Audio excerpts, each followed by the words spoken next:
All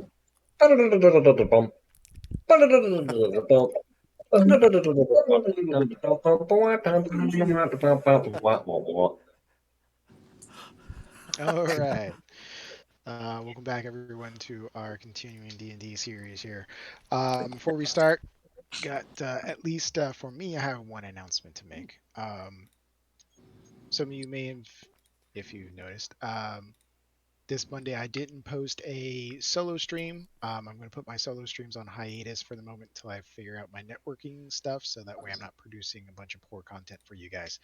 But until then, we'll continue with the normal weekend streams and with the D&D streams and some more content stuff later on. Anyways, on to the story here. Last we left off, our heroes had left the town of Barovia, escorting one Arena and one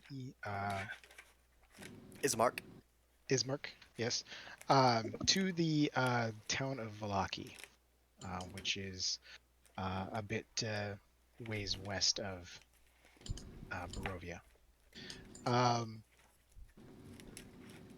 The beginning was a pretty smooth journey. They took a rest over at the Vistani camp that they first arrived in. Chatted with Madam. God damn, my memory sucks. Oh, what is her name? Madam something. I guess it would help if I took notes, huh?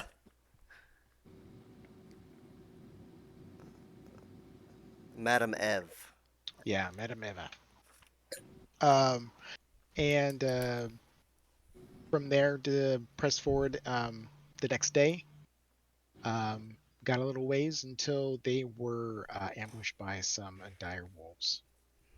After taking a moment to question Arena and Ismark, they decided to carry on. They got a little bit more ways away, heading in through a patch of forest, almost stepping into some wolf traps, which they just disarmed one, took it with them. And then some conversation about what was your character's name again, Zach? Oh, Karabar. Salati. Karabar. About Karabar's faith, and Yeah, interrogation, really. pretty much. We're curious, you know? Skeptical. And decided to take a break, and with Leek proposing the idea to kind of get Karabar to prove himself, to have a friendly spar. Which I won handily. Spiritually. So with that friendly spar out of the way, it is still relatively... actually, it's probably late afternoon. Probably like 3, 4 o'clock. Probably getting close to sunset. But We got a short rest, right? you did get a short rest after the spar and stuff like that, so you can gain back your hit points and anything that you needed to do.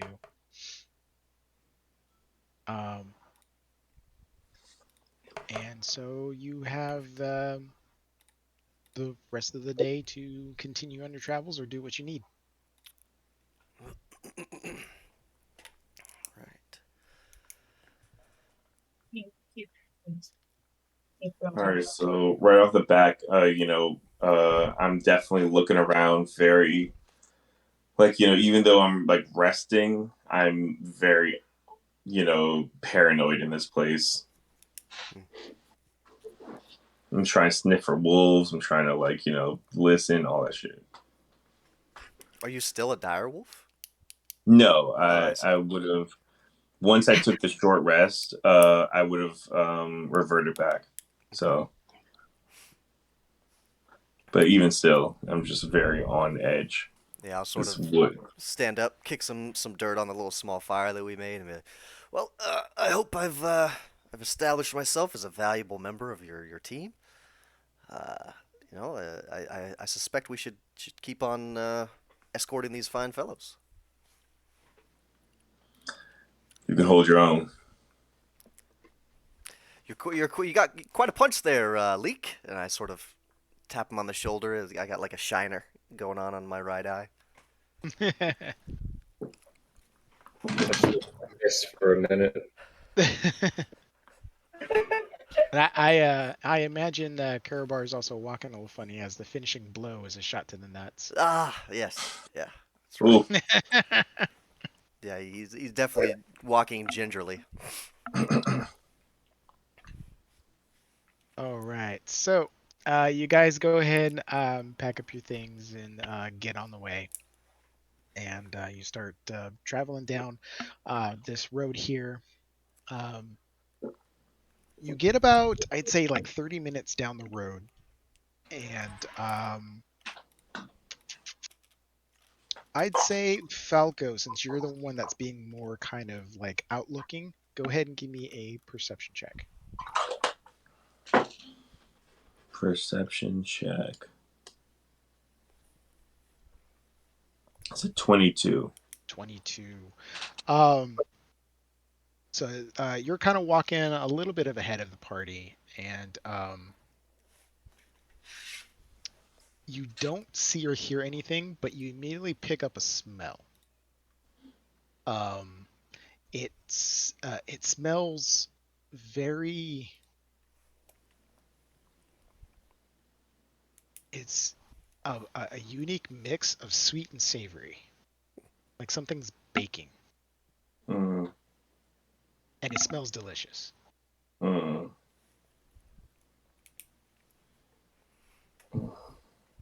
Are we getting close to Do I have a the sense of next where fight? it's coming from? Like what direction? No, you're You good. do, and it conveniently, or coincidentally, I should say, it comes. The scent hits you just as you approach a fork in the road. Um, the main road that is more prevalent, that continues more northward, um, and then there's a kind of softer road that leads off to the west. Um, and the scent seems to be drafting from that direction. In fact, if you look off to the west, you see about not really good with distance, but I'd say about 200 feet or so off on a hill. You see a lone standing almost from this distance like a dilapidated looking windmill. Hmm. Okay, and we're still in the forest, so it's like a big windmill. I can like see it through the canopy. No, you're actually out in the fields, right? Open fields right now. Oh, okay, There's okay. Yeah, we very made little it out of the trees, if forest. anything. But you do see that Gotcha. like the main road that leads off northward is going to like skim across another section of thick woods, and the windmill you see is just like in front of another like basically tree line, but otherwise it's out in the open. So smell on one side, windmill on the other.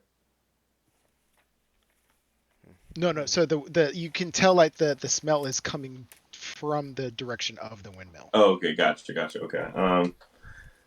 So I'll mentally communicate with Robert. I I smell something coming from that windmill, something cooking. The way I look at it, cooking equals people, and we're not necessarily trying to interact with any new people. So I would want to go the other way. Does anyone else smell the smell? Eventually, it like the scent does become as you're getting closer and closer to this crossroads and stuff like that. The smell definitely wafts over, and each and one of you eventually start picking it up. But the way we want to go, like to transport these people, we have is the other direction, right? Yeah, you can tell like the road leads directly to the windmill, and there's no other direction, and you can tell that the road is probably the route that you want to take. So going this way is going to be basically a detour to a dead end or potentially interesting um, point of interest. Well, I don't. What time of day is it, by the way? It's getting pretty late. It's not dark, but then again, like the overcast kind of makes it hard to distinguish. Um, but you can just by how long it's been since you've left the Vistani camp, it's getting pretty. You would imagine it's getting fairly late, like early evening. Well, if it's, I'll sort of speak to the group, including Ismark and the other ones whose name Irina.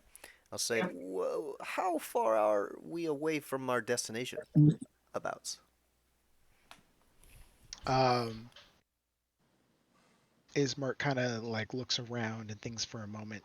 It's like, I mean, probably another few hours away. Probably reach Valaki by nightfall, but just barely. I say we press on. Well, I have I've almost tapped out as far as my spiritual powers. I'm always down to continue trekking, but sweet smells and a roof over our head is nothing to scoff at. I'm open to either.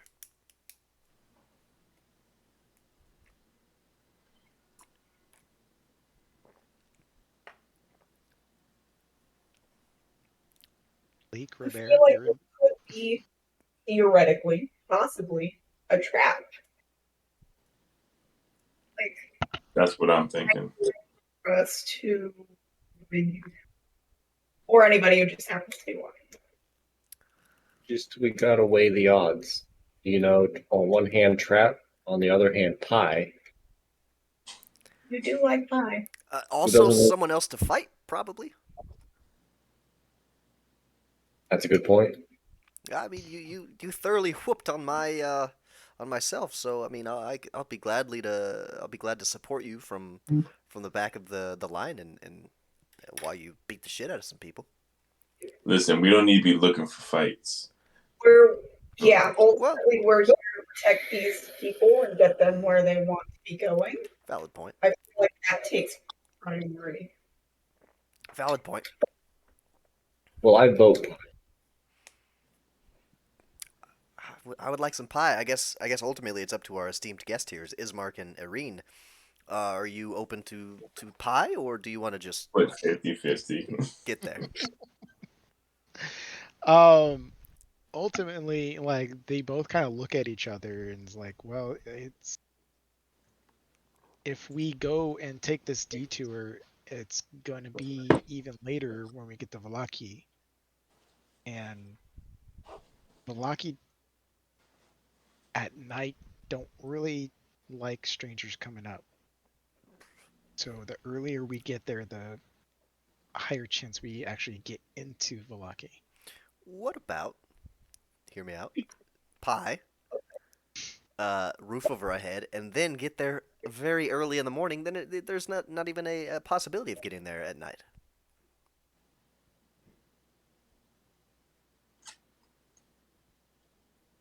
Because you said we would arrive at about nightfall, and then you said they don't take kindly to strangers at night. I think our best bet is this very enticing smell and a windmill.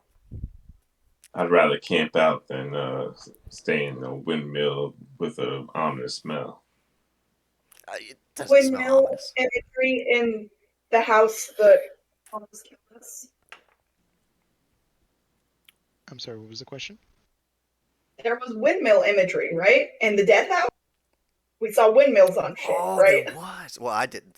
Karabar didn't, but you're totally right. There was. Didn't we get the deed to the windmill? I think so. Doesn't Falco have it? I think so.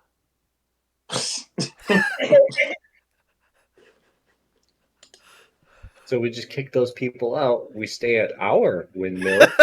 And That does change things.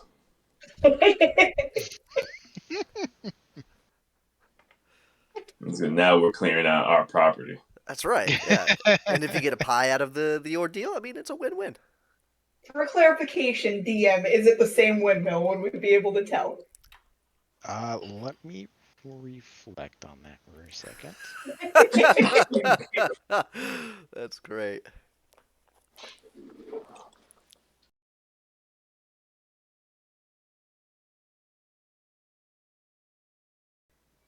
So, how down in spells are you looking? Well, I tried very hard to defeat Leak. So I have one spell slot left.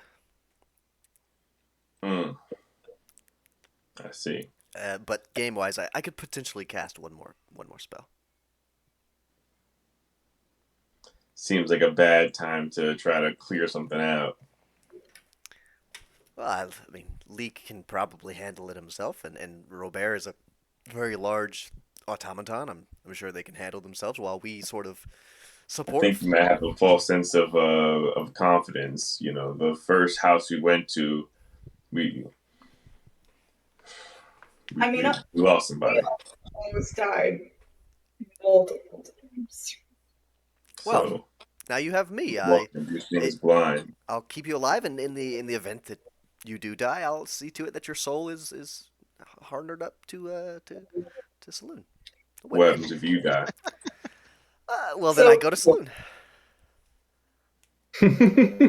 win-win. Yeah, win-win. This is feeling more like a suicide mission than it's like. No, we're just trying to collect our souls for you, God.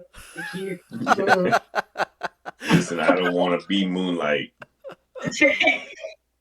Well, I didn't realize I was in the company of such cowards, but sure, whatever you want. I've been saying let's go. Me and Leek seem to be on the same page here. Leek, I'm waiting on whether or not we own this window. I see. As far as as far as what the deed says, it says it's just it's a deed to a windmill. It doesn't give any specifications on where this windmill is or what it looks like or anything, but you see a windmill and it's close to Barovia and it's the only one you've seen, so you can kind of piece together that it might go to this windmill. Yeah, we go there, we ask them, show us the deed to this windmill, and we'll show them ours. And if they can't come up with one, then clearly Yeah, that one's it's ours. What are the laws like in Barovia? Because you have no idea. we are unfamiliar with the laws here. But they're not. We have two people who know them. Ah, yeah. Yeah. Ismark and Arena. What do you think? Do you think we have legal rights over this establishment? And they kind of look at you with like questionable thing, and they kind of let I think Arena kind of like, may I see the deed? Sure. And so she takes it and she looks over it, and she kind of gives it over and says, I mean, I don't know where. She reads it over and it's the deed is like, well, unless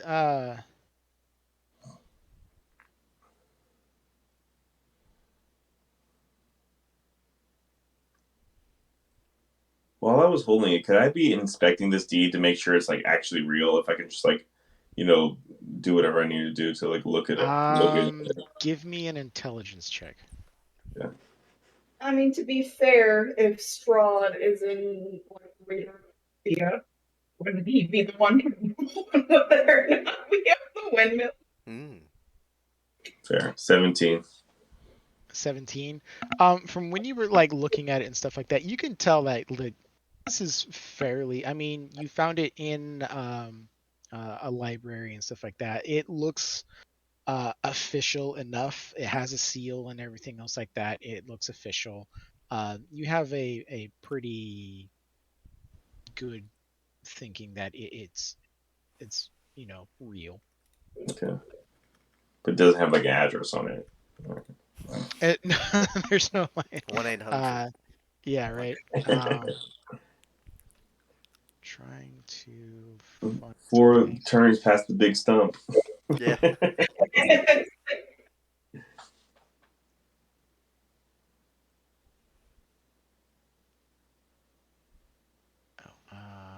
let's do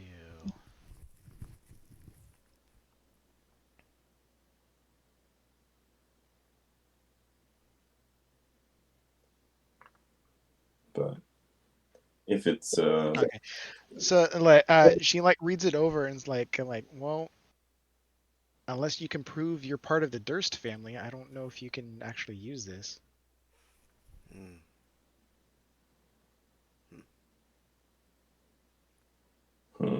which we are not. Did we not steal a ring from one of those people? Did it have a family sigil or anything on it? Ooh, I thought we did. No, you did take a ring, but it was off of a corpse in their like quote unquote dungeon area, and it was just just a simple gold wedding band. Okay, okay.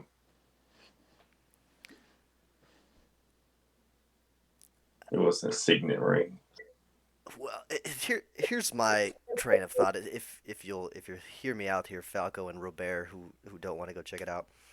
Uh, I was sent here to weed out the evil that permeates throughout this land, and also I like pie. So we can go and see this place and potentially get some pie, which is, ultimately my main goal here. Or if it is a trap, as you two have suggested, then that is just the evil that I was sent here to weed out. So I would like to go. I would love it if you guys join me, but I would like to go. Sold. All right, We that's one. Uh, can at least see if it's our windmill. Right no. there's Mm-hmm. Robert. Yep. Okay. But I'm keeping the people who we're hired to guard, our ultimate goal, in front of me, and I'm going to take the back and make sure that they're safe while we're approaching this stranger to ask for food. I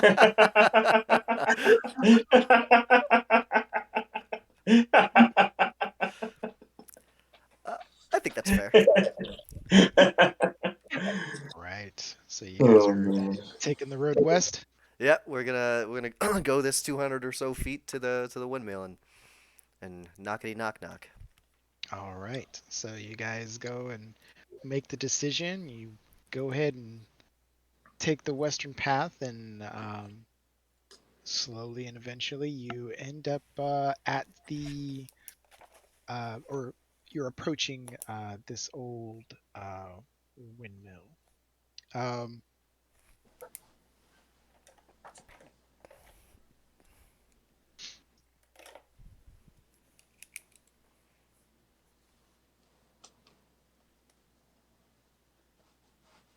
so you go ahead and take this road, and eventually you see this onion domed edifice leaning forward to one side as though trying to turn away from the stormy gray sky.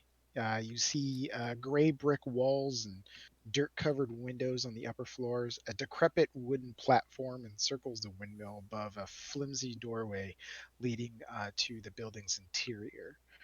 Perched on a wooden beam above the door is a raven. It hops about and squawks at you and seemingly agitated. Do we still smell the smell? Yeah, and he gets stronger and stronger as you approach. Can I look around? Is anybody looking at us? Is this like a? Do I see any traps around? Like, I am so skeptical of this pie smell or whatever the hell. Go ahead and roll a perception. Um,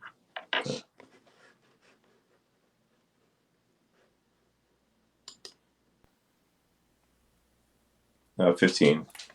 15. At first glance, you don't see anything that's threatening. You don't see anything that would look like a trap or is dangerous. It just looks like a really kind of run down windmill. Some of the blades are kind of decrepit and stuff like that. You see that the propellers aren't spinning very much. Um, and the only thing that really stands out is this raven that's kind of like perched up like over the door and is kind of bouncing around and squawking at you guys.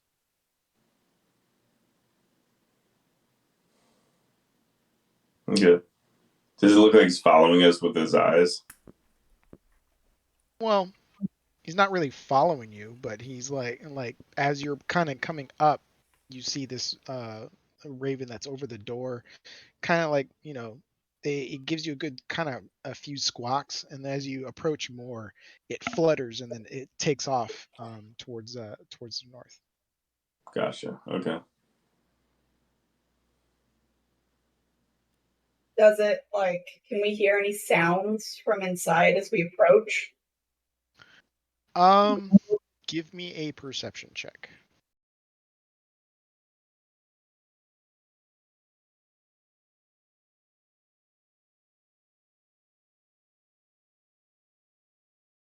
What was your perception, Robert? It's 12. 12. With the 12, you don't really hear much. You hear like the squeaking of like wood and whatnot. Um, uh, you do hear some voices, but they're really muffled. Um, but then you can barely hear them. But you can kind of get the tell that someone might be inside. Does it sound like it's two people talking to each other or just one person talking to themselves? You can't tell. Fair enough. I also just pieced together that like half of this campaign has been us just walking up and knocking on doors. So I guess we do that again. I'm assuming unless somebody wants to do something else. We literally have religious pamphlets. Actually, I do have a couple Right, of so pamphlets. you guys end up you're in front of the door of the windmill. It is closed. It doesn't look it looks kind of ratty, not very strong, but functional. I kind of look and say with like you wanted to knock, right? Kind of look. Oh, to me? Mm-hmm. Sure. And I'll reach out and I'll grab one of my I think I have something here. Hold on. A prayer book. I'll bring out my prayer book and and give it a light knock so as not to destroy the very like fragile looking door. Hello. Okay, so you're going to go ahead and knock on the door. Mm-hmm. All right, so you give the door a knock, and when you knock on it, it's the the door, like as you knock on it, the door swings open a little bit as you apply pressure knocking, indicating that it is unlocked. Um, and the door is kind of flimsy. Um, how hard do you knock on the door? Just like a light knock? Yeah, I'm not trying to bust the door down. I just give it a light rap and hello. You give it like a minute or so before you don't no one answers the door. So I didn't. Whether or not is like you weren't hitting hard enough, they can't hear you, or they just decide not to answer. The guess is yours. Okay. I will reach into my pouch, grab a little coin. Yeah, I'll grab a little gold coin and I'll tap that against the doors just so it's a little, a little sharper, a little louder, and say, "Hello, I'm looking. Is anybody here?" um, you With give the it a minute. collections plate. Hmm? You give it a little bit more time before you actually start hearing some footsteps heading down some stairs. And then as you're standing there in front of the door, you see some movement in through the cracks of the door. Um, and the door swings open really quickly, and before you is an extremely old woman, hunched over, large nose, kind of unsightly. Oh well. And she kind of like looks at you with inquisitive interest. Yes. Well, I don't look taken aback at all because Saloon preaches equality and understanding for all. So I sort of go, "Hello, young lady. Is your mother home?" She gives a chuckle and says, "What do you need?" Well, me and my compatriots here, we smelled something delicious in the area, and Oh, you're looking for some dream pies. a what pie? Dream pies. A gold apiece, and you can have Ah, dream pies. Forgive me, I'm not completely familiar with the concept. What is a dream pie? it's a very delectable treat. I'm sure you'll like it. Would you like one? Do I have to pay for the first one? Is the first one free? Make a persuasion check. All right. Persuasion. Here we go. Come on. All right. 16. 16. She kind of looks at you. I like you. All right. Sure. And so she kind of like closes the door a little bit and then like scuffles off to the side for a moment and then comes back, and she opens the door and then like she extends her really long uh, like bony hand with like, really long fingers, and in the middle is a really nice looking little a pie, almost looks like one of those like almost like an empanada. Okay. Hell yeah. And And she just hands it out. how close is my party to me at this point? You guys are kind of like I I'm pretty it close. depends on everybody, yeah. So I would imagine that you're kind of up front through there. Falco's like just behind you over your shoulder. Robert and the others are kind of like right behind you, like maybe a few feet. And then I'm assuming Leek is probably right behind you as well. Okay. Yeah, he wants her too. Yeah. I'll Mhm. turn around with this delicious looking pie and I'll make What a do I think is in this pie? and Good. You have no idea what's in this pie. I make like a can you believe like this looks delicious looking face. So I'm like, oh yeah, and I'll start eating it as I'm talking to her. Like, oh, is it good? um, roll a Constitution saving throw. Oh God. Oh no. Oh come Oh, on. green Can just be a pies. pie. Ooh, natural 20, 22. Not 22. All right. You go and you eat the pie, and um it tastes good. Really good. You feel like as you're eating it, you kind of feel like this euphoric um sensation kind of like go about you, but your constitution kicks in and it dissipates. Well, Um, but for a pie, it was really great. yeah, I'll say, oh, wow, this is an amazing pie, and I'm still kind of like chewing and digging out of my teeth. My friends here were sort of looking for well pies first of all, and we're making sure that there's no evil about. That's kind of my own personal little thing, but there's nothing nefarious afoot going on here. I mean, this is evilishly good pie. I say, and I chuckled at my own hilarious joke. And she kind of like, evil? No, there's nothing evil going in here. I believe her. Insight check. Go ahead and roll it. Also, the whole stream is frozen. Again? Nat 20. Yeah, you like look at this person, and as soon as he said that, you meet like she's lying through her teeth. Hmm. What's in the pie? The stream's freezing like And intermittently. It's not frozen. I mentally communicate with what's your My name? yeah, sorry. Karabar. Karabar. Remember that? I mentally communicate with Karabar and just say she is lying. Everything about this is wrong. And if we go in here, we're going to get into a world of hurt. So we can either pop this off right now where she doesn't have the surprise, or we walk away. But there's no way we're about to just be led into her house. 40/40 vision.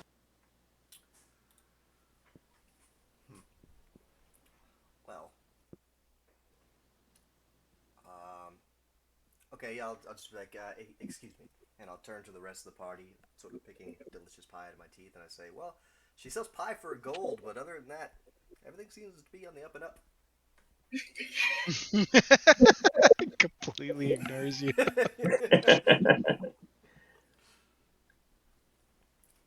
I don't see it. I mean, I look trust at her him. completely.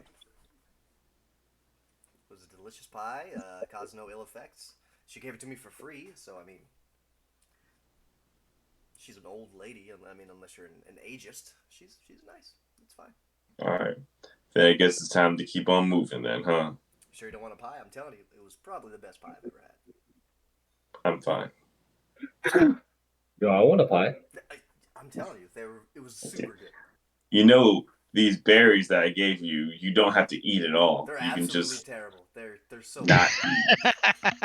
I don't want the pie I'm for. giving you the cleanest smoothie you can ever ask for. And Put you're that berry in a pie, eating and then we'll talk. pies. I'm gonna kind of just lean over to Falco and be like, maybe you should bake the berries into Yeah. I give the biggest eye roll, just like The old that would lady be is still so funny. still there looking out the door. Anybody else would like a pie? I gave your friend one for free. He shows great interest in the pies. Yeah, But I must charge a gold if anybody else wants one. I'll put up a gold and I'll say, Leek wants one. They're so good. I will pay. I'll pay for your pie, Leek. How big is this pie? You said it's like a little empanada. A whole gold for something that big? I use very special ingredients. Hard to come by. It was worth it. I want Like pie. what? Yeah, I'll pay for Leek's pie. Here you go, young woman. My friend Leek would like a pie. She snatches the gold and then goes back in and comes out with another pie. I'm telling you, Leek, you won't regret it. I eat some pie. All right. Give me a Constitution saving throw. So glad I don't have to eat. Nat 20, 23. What? Yes. So you eat the pie and it's the same feeling. You eat it and you feel this euphoric kind of like feeling like surge through your body, and you almost feel like something's about to happen, but that it just kind of dissipates. But overall, the pie was really great. Guys, it's really good pie. She's running a business. I'm sure it is. And it like after like you guys like eat the pie and that like that euphoric moment kind of goes and dissipates. You I'll leave it there. Uh-oh. That's not foreboding. I'll say someone roll me a perception check. I don't think I have very good perception. Anybody? I'll say Falco, since you're the one that's kind of like Yeah. the most Okay. like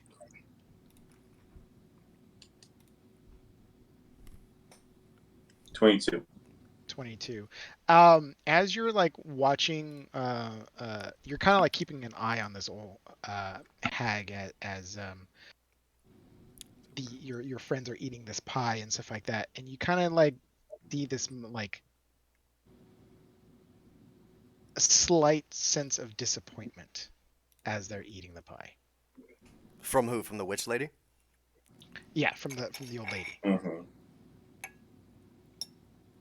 And it's that moment when like you just know for a fact somebody has a creep, and you just look at them dead in the eye like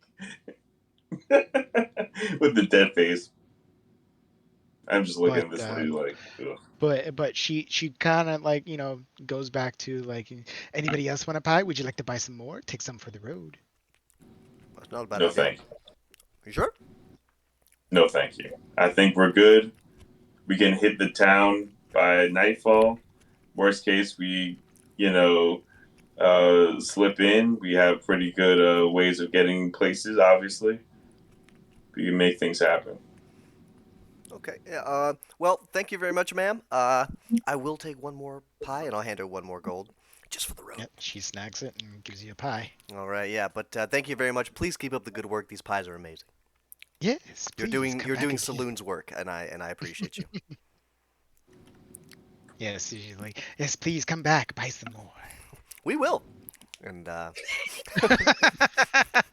trot off very happily and put that pie in my bag. All right. What about the deed? Oh shit! I totally forgot about that. I'm I not forgot. bringing Karabar it forgot. up. I'm not trying to be anything part of this house. I'm good. Well, I'll ask her. Like, how long you been selling pies here for? I'm like trying to shut everyone away. Like, what are you doing? We gotta go. We gotta go. Before the sun goes down. So you kind of like come in and like just as she's about to close the door, you ask this question. It says, "Oh, we've been here for a long time." I make eye contact with Go if I can to see if he picked up on the we. Yeah. Oh, for sure. He's looking at this lady like the neighborhood pervert, just like, like just I hard appreciate, no. I appreciate your delicious pies, but I have a feeling you're squatting. What do you mean? I don't think you guys own this windmill.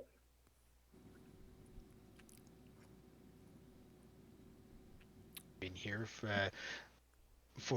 years. No one's ever said anything. We recently acquired the deed to this windmill. Oh,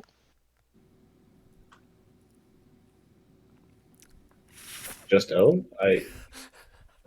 Trying to play it off. now where is this deed? Falco, don't hand it to them. Show them. I take a couple steps back so you can't just snatch it and just unroll it a little bit, just like it's official. Don't worry about it. Oh, my eyes aren't as good as they once were. Can you bring it closer? Maybe you could step out here. I prefer to stay in here. I just met you people. I don't know who you. Same. Well, if you have nothing else to, if you're not buying any more pies, I expect our business here to be done. And she goes and proceeds back into the Oh, windmill. wait. Okay, how about you just pay us first month's rent now? And then we'll come back at the end of the month for next month's. And the door clicks. We can also talk to a guard in the city once we get there. So again, another reason to hurry up and get to the city before night goes down. That's fair. She is just a lovely old lady selling pies. She was a creep. She was up to no good, 100% terrible stuff. She was lying through her teeth the whole time. It I was do just a not pretty know good, how you guys did not see it.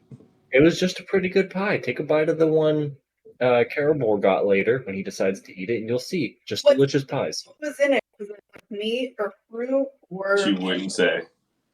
It was a lot of spices I couldn't quite put my finger on. Oh, like For those of you who did eat the pie, it was a mincemeat pie, but it had it was savory on the inside, a little bit of sweetness on the outside with the pastry. Just a really good pie. full mystery meat. I Yeah, I keep a very clean diet. well, she Was fatty meat, stringy meat. it was grainy meat, but in a good way. The meat was really supple and Mhm. sweet. It was it was a really good pie. Probably the best pie I've ever had. And you want to show this deed to this lady and kick her out? She's just trying to make a living. I was saying we could also make a living by having her pay rent. I mean, I don't see anything wrong with that if we have the deed. I mean, it's our right.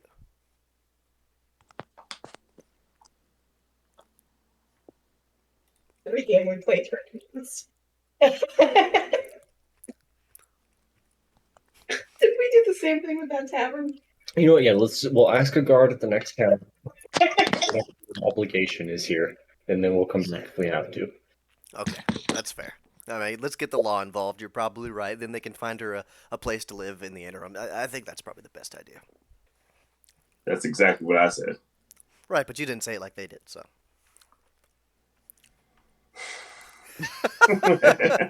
You just see black smoke just come out of his nostrils, just I'll just pat your shoulder consolingly. Give you the look like it's not worth it. All right, well, I guess we're heading to the next town. Sorry for the little detour there, Ismark and Arena. Guess I had some pie. I got some pie if you guys want some. do not eat his pie. They just kind of look back and forth and they're like, yeah, we're okay. Suit yourself. All right, so you guys trek on your way. To Valaki. To Valaki! So how far away is Valaki again? It's probably going to be another few hours. You estimate, or at least Ismark estimates that you'll reach the gates just at nightfall. Okay, cool. So Leek can fly pretty fast. Robert, how fast are you?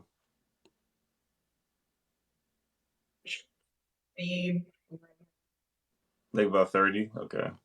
You got some good constitution. Yeah, I have 30-foot walking speed. You could walk for a while. What I'm thinking about doing is turning into a moorbounder, and they have a speed of 70. So I could take these two on my back, and then pretty much just run the rest of the way to try to make the time back up. You know, maybe 3 people if But you'd be alone. Kalasar Oh, right, I see. could go as well. So you're proposing splitting the party? No, I'm saying I imagine the adventure is going to run for a long time. I doubt these commoners can run for more than 2 minutes.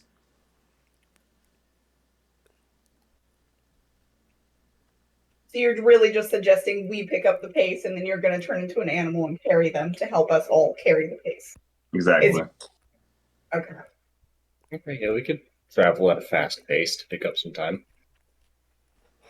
Our very worthwhile time spent getting delicious pies.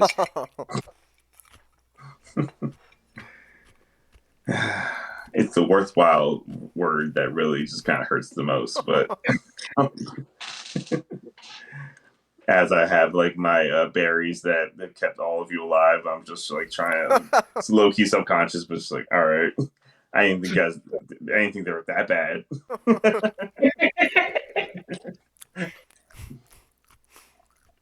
Well, I don't know how I feel about riding on your back, but I mean, I'm open to it if we want to get there quickly.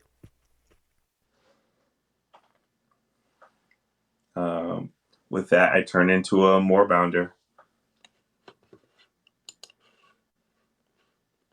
So you see as it happens, my skin essentially shatters, and in replace of that, it builds back together into a beast.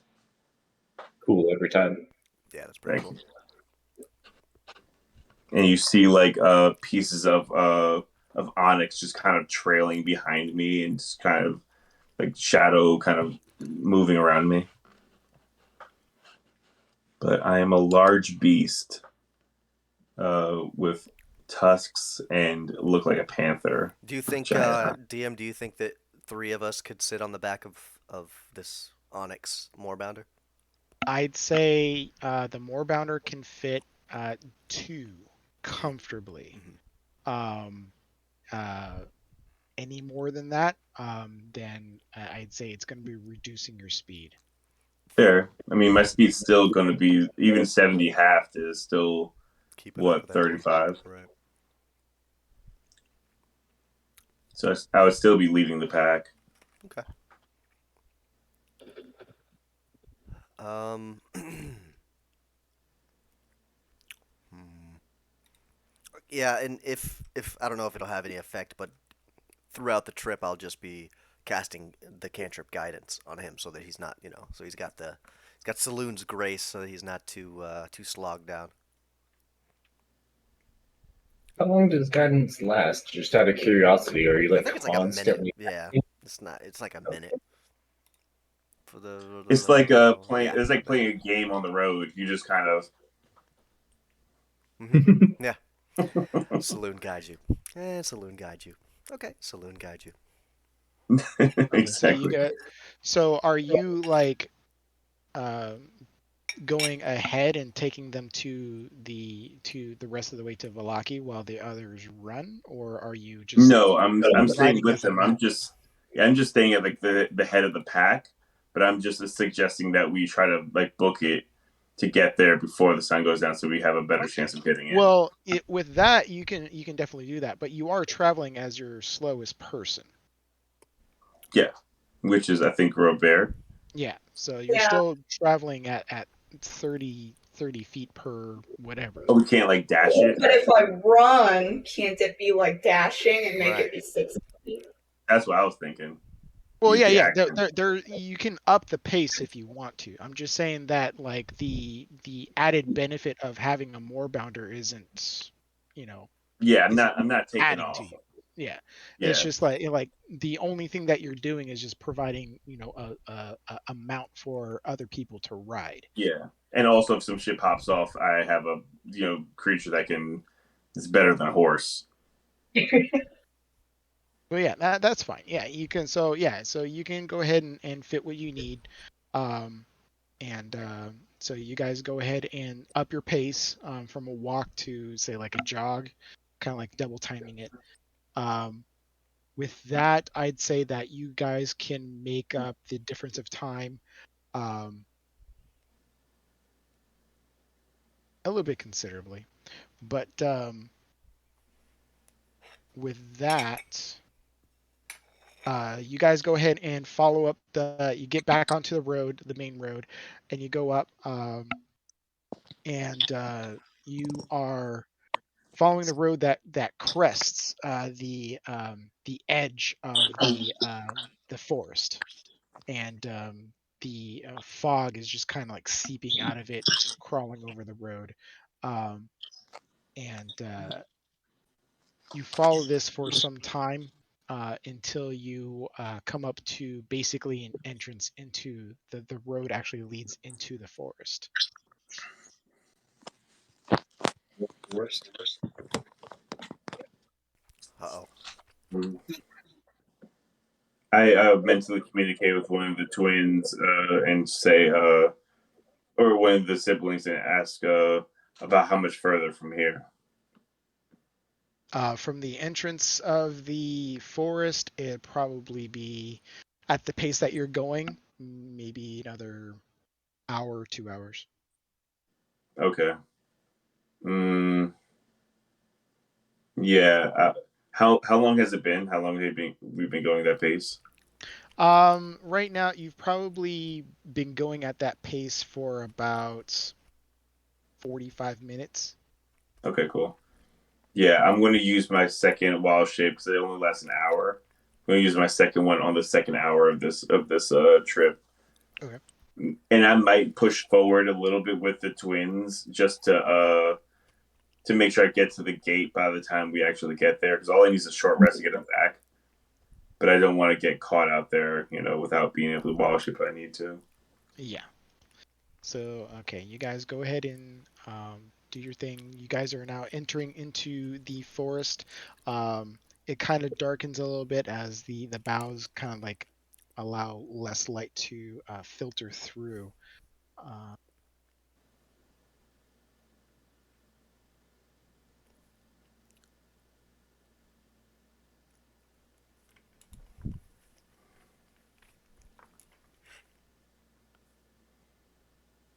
And can I also look around while we're walking? Like obviously I'm focused on running, but quick glances around every once in a while.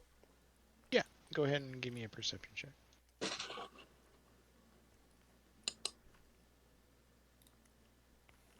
12. 12. You look around. You're kind of more like focused on staying on the road and trying not to veer off or anything else like that. But as you're trying to kind of like keep your peripheries like open, seeing if there's any movement and stuff like that. The fog in here is pretty thick, limiting to what you can see. Um, and as far as the sounds and stuff like that, you don't really hear anything out of the ordinary. You don't smell anything particular at the moment. So far, it seems Mhm. pretty clear. Okay.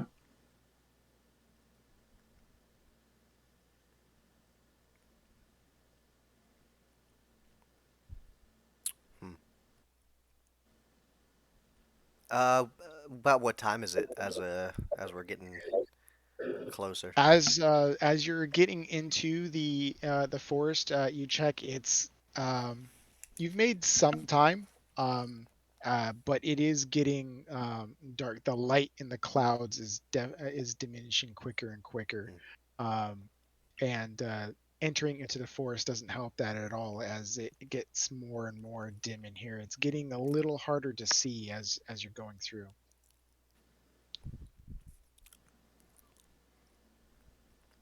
And as you're going through this, you see that this road cuts through the forest, and it just keeps going and going and going. You see, like this is going through like a really big, thick portion of the forest. Okay, yeah. Before we get to the thick portion, I'll probably try to tell Falco the Moorbounder to hang back and let us all regroup as we. Forests are dangerous, so we're probably gonna want to stick together. For sure. So I slow down. I don't enter the forest. I think I'll still have my moorbounder form for a little bit, and you tell me when I would have used both of them. But I'm going to just, I guess, sit down and kind of take a short rest, wait for everyone to catch up. Okay.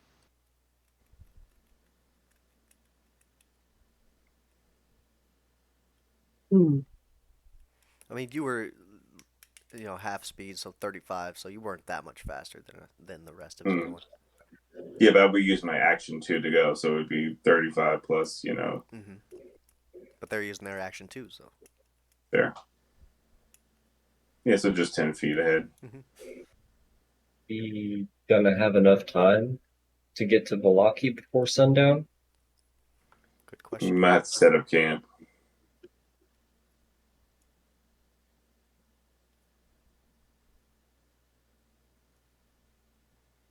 I'd rather set up camp on the edge of the woods than deep in the woods. That's true. That's fair.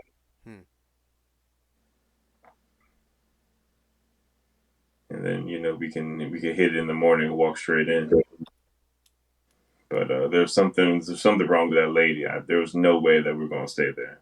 I'm sorry, but I caught a vibe and it was bad. You seem nice to me. She seemed very nice, and those pies were fantastic. Oh, delicious. Yeah. I got another one if you want to split it later. That actually feels more nefarious, frankly, than if she was selling something else. Like, it's truly bone-wrenchingly terrible. So I stand by it, but we definitely just can't.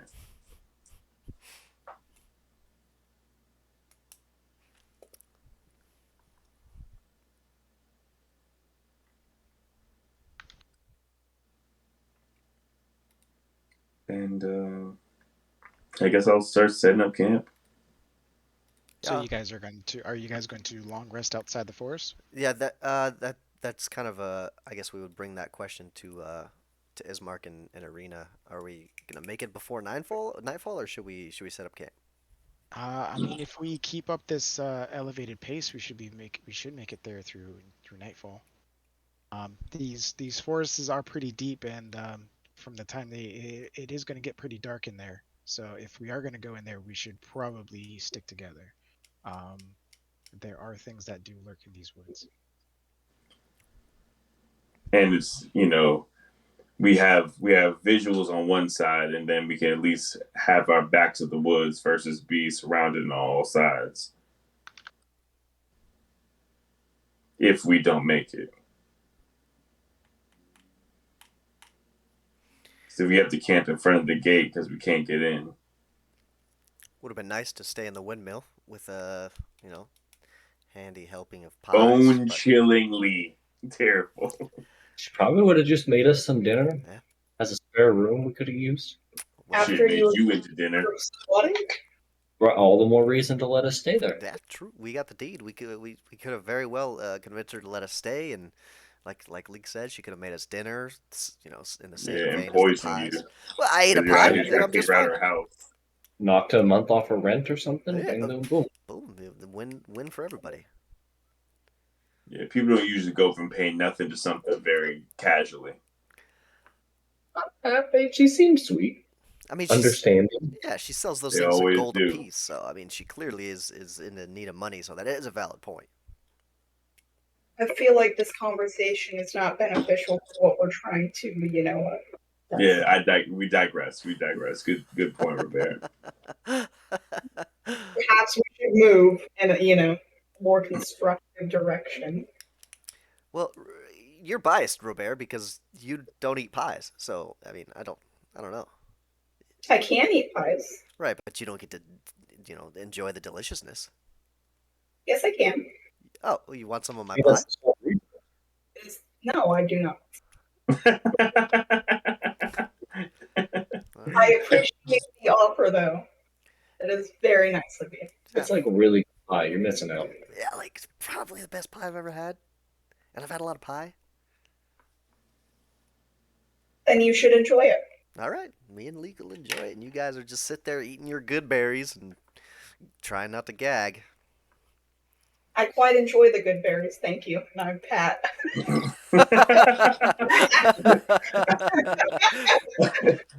you see my feelings for sure in the process of being hurt, I think that and proves look my up at point. Robert like, thank you, really appreciate that. Yep. All right, I think that proves my point, but sure. Okay, sure. All right. So what are you guys doing? Yeah, we'll set up a little camp and head through the forest in the daylight. I think that's everyone's consensus. So you're going to take a long rest outside. Mm-hmm. Mm-hmm. Okay. Gonna try to. Yeah, right. Fair enough. I set up my little candle shrine, get the 2 candles, get my prayer book, and say my prayers to Saloon. Yeah, and I'm setting up camp. All right. So you guys go ahead and take a moment to set up camp and stuff like that. uh, Ismark and Irina kind of help with the duties and stuff like that, but you guys can kind of get the sense that they're a little uneasy about being outside. Hmm. It'll be fine. Did you see what we did to those dire wolves? Fucked them up pretty good. We did. I I finish up my prayer. I go, may Saloon guide your steps into the night and bring them to a new dawn. And then I sort of finish up and I get out my pie and I'm like, so who wants some? And I start getting ready to cut it into pieces. How big are they? They're not very big. Like I said, they're like about like maybe like they'll fit like in your hand. It's like it's They're if anything, they're like what are those like fruit pies you get from like the dollar store and shit Ah, that cost okay, a little for more? sure, yeah. About that size. Yeah. Anybody want a piece? I mean, I do, but I don't feel like there's enough to share. I'll give you half if nobody else wants any. Take half a pie. Okay. Nobody else? Can I look at it? I mean, of course you Look can at look it. at it. Oh, I was asking for permission because I don't want to just start inspecting somebody else's food. Yeah, oh yeah, yeah. I'll get. I think I got a dagger on me. I'll get my dagger out and cut it in half and give half to Leek and just sort of show Oh, you the I'm inside. very interested as well. Like, whatever you're doing with advantage, because I've been wondering this the whole time. I know what's in it by looking at it. Yeah, go ahead and give me a since you're just kind of like looking at it from a like a distance, you're not like poking at it and stuff like that. Just give me a perception check. Yeah, don't put your fingers in my pie. Horrible. Oh wait, you're helping me, right? I am. Still bad. 10. 10. Both of you are kind of looking at this pie and just like seeing it, and it looks like a normal pie. That it you don't see anything malicious in there. It still smells really good. It just looks like a pie. You I guys are know being what I. paranoid. I'm telling you, it's delicious. And I I'll. mean, Falco, you've spent a long time living in the woods. Can you tell what kind of meat that is? You Is it know, I think the problem that I can't say it's even more bone chilling than if I could. you can spin it? If I could ID it, then at least we have a barometer. But the fact that I can't, mm-mm. I'll sort of make a cheers motion towards Leek. All right. Tap eyes. To dreams.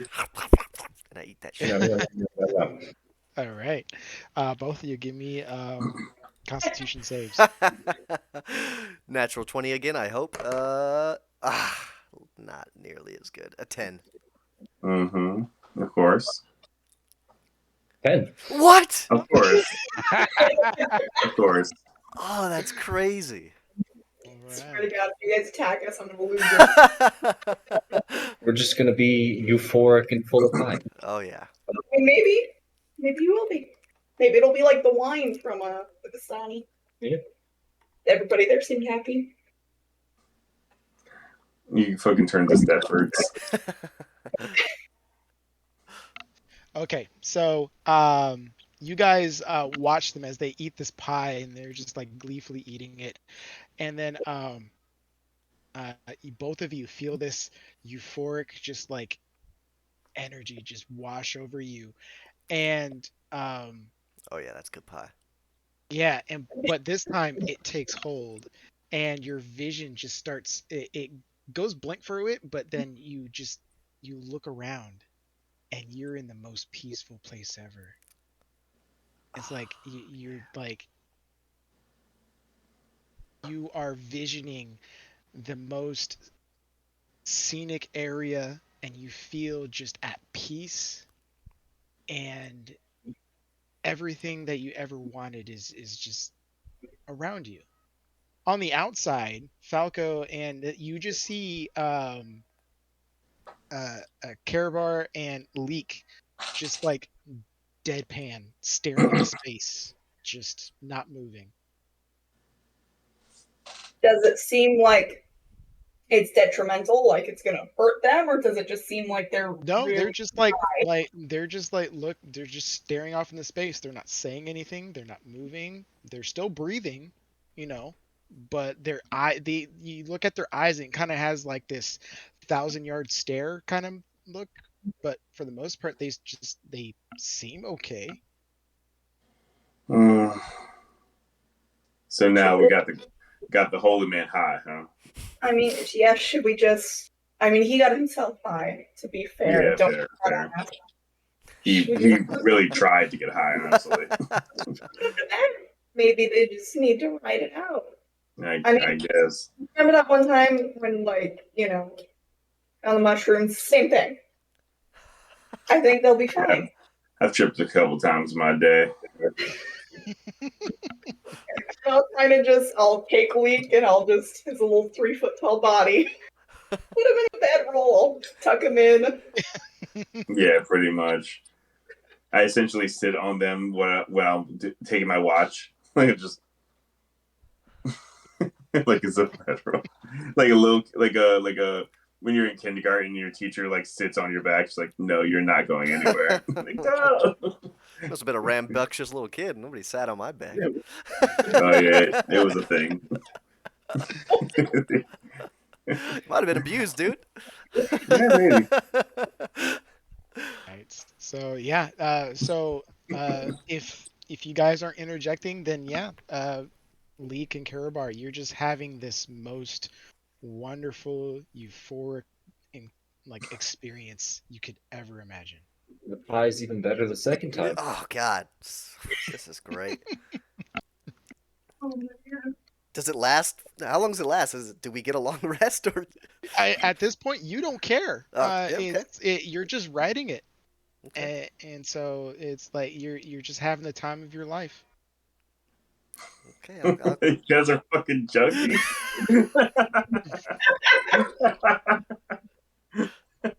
Okay. Yeah, I'll Go enjoy. wake up exhausted. Need more pie. Yeah.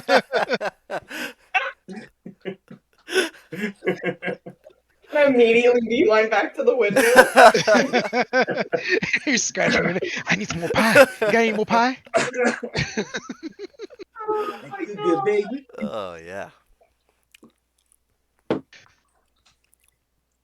All right, but in the meantime, as these guys are writing their vision, the rest of you are setting up the rest of the camp, and whatnot.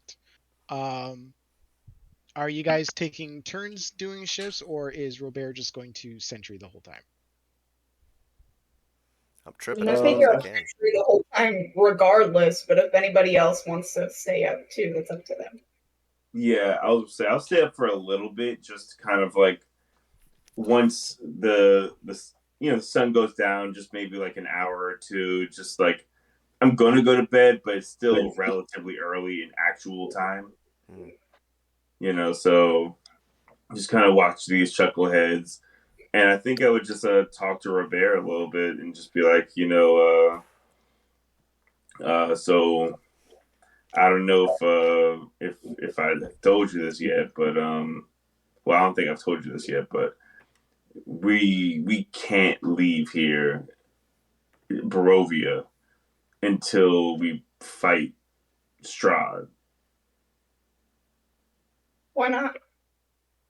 The witch lady, she made it very clear that once you enter this place, you can't leave unless you do you take care of the guy who's doing all this. But we're in this for the long haul.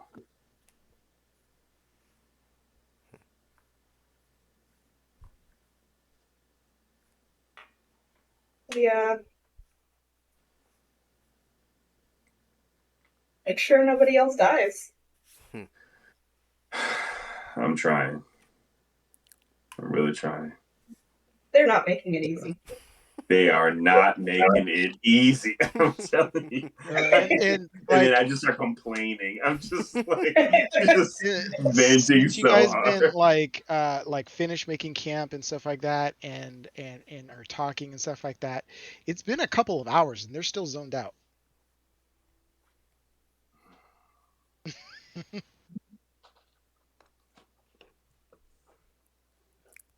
Can I like look them over physically? I mean, like not to be mad, but maybe do a medicine check, see Yep. if like Give me a I can medicine figure check. out. I'll roll one as well. If I'm about to go to bed and I still see them wide awake, like, all right. 13. I Holy got a shit, 22. way better than me. With a 13, you guys looking them Well, over. I got a 22. Oh, 22.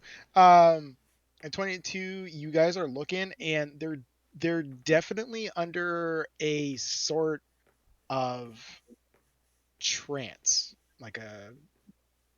but they don't look like they are in any sort of pain or um, what's the word? Anguish. Yeah, like they don't look like they're in danger. Does it Um, seem physical or is it like magical? you do get the sense that it is like a little bit more magical in effect. Like they something took Mm-hmm. hold of them, and they're just kind of riding it. Mm-hmm.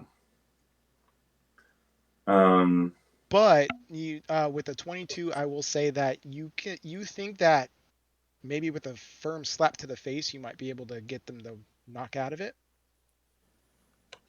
All right. I've been looking to slap this motherfucker in the face all day. There's the earth. I wind up like one of those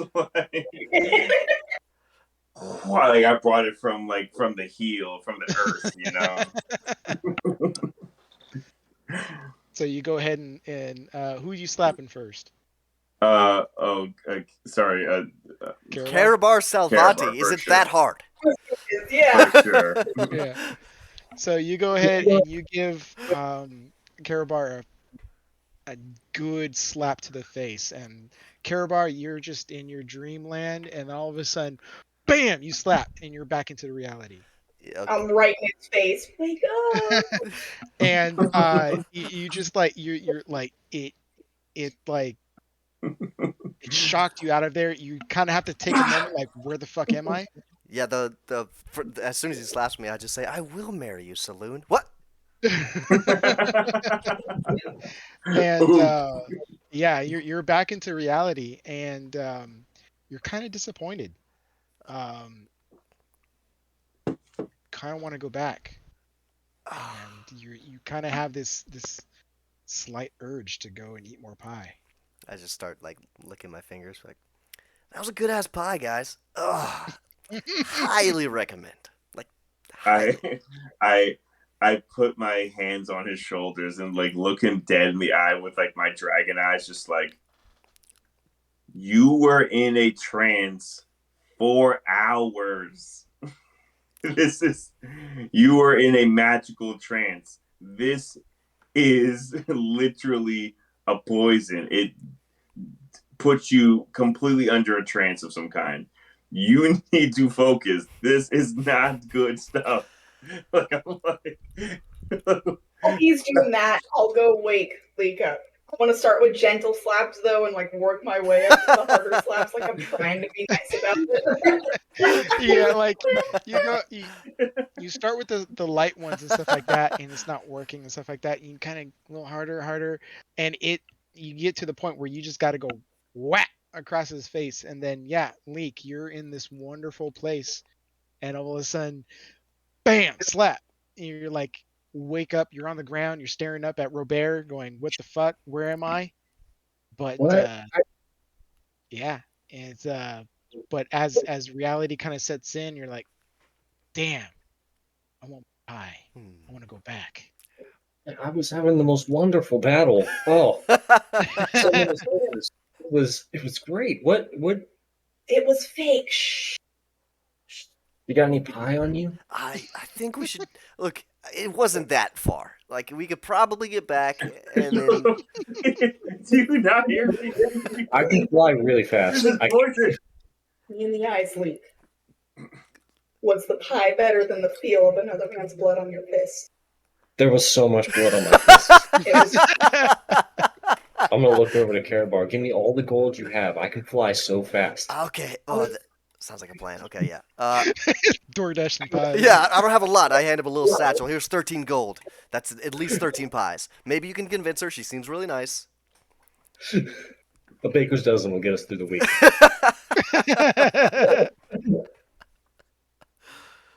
I grapple weed. Stop. You were in a trance for hours. Okay. I Let's. cannot stress this If enough. I'm being reasonable, we already got camp set up. The pies. I really want another pie, but we'll just get it on the way back. We'll come back. We'll stop by, grab some more pies. I could probably last until we get back. Okay. Yeah. I can make it tomorrow. Okay. We have two straight up fiends in our camp. Just like hold your wallets and watches. I touched the doll and got possessed. And then spent like 4 sessions trying to get unpossessed, and then immediately ate the poison pie. Hated being possessed, but loved getting possessed.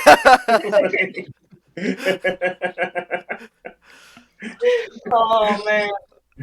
Yeah. Falco, on an unrelated note, do you have any gold that I could borrow? I'll give it back. Pay it back. Yeah, I promise to pay it back in full. Usually I don't care about gold, but in this case, no. Well, whatever. If I go to sleep, it'll be tomorrow faster.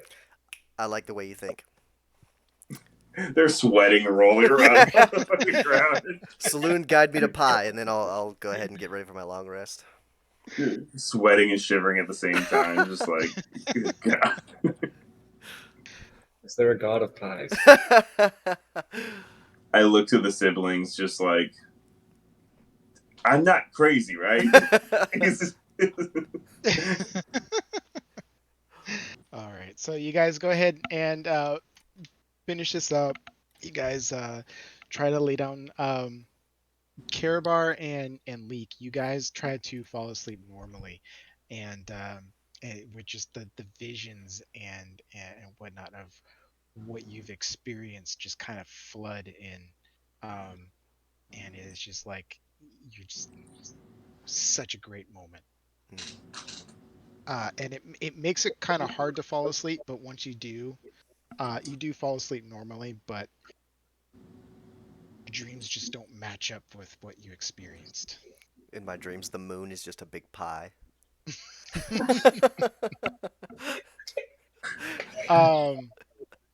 But the night goes quiet and everything else like that. Everybody's asleep. But Robert, you're doing your sensory, right?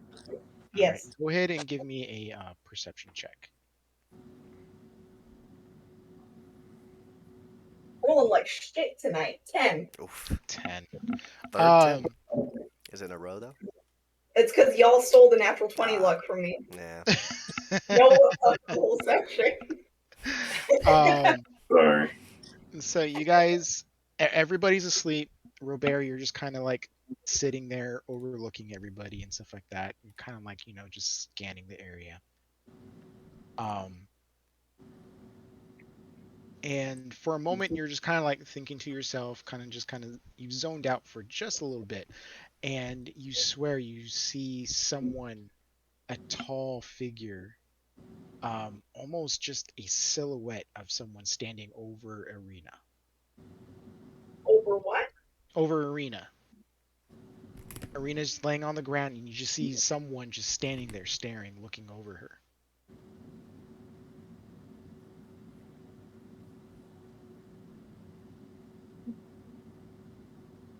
I'm gonna try and slowly wake up Falco.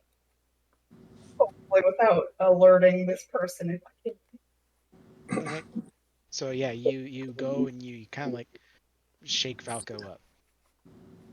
Taking a little bit. Could I can I You do like a perception check? Just like wake up, just yeah kind of you just you're startled awake by Robert, and you kind of like look up and stuff like that. Go ahead and give me a perception check. yeah. I'm definitely very spooky.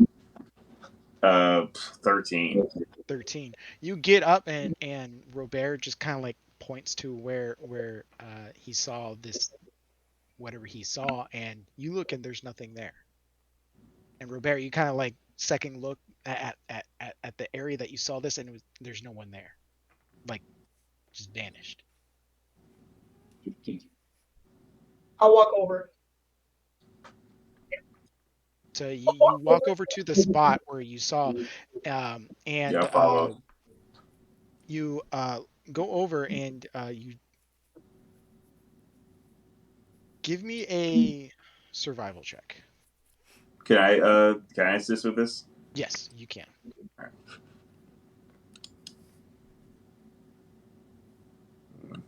Only a 12 for me. And 8.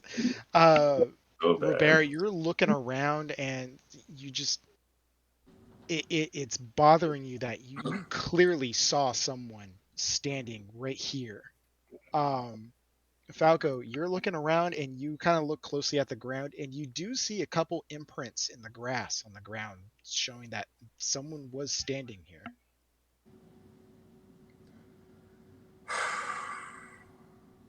Uh, Not could I good. see anything about the figure, like any distinguishing features or anything like that? You couldn't see any distinguishing features. All you saw was a tall, um, slender looking like silhouette of a person.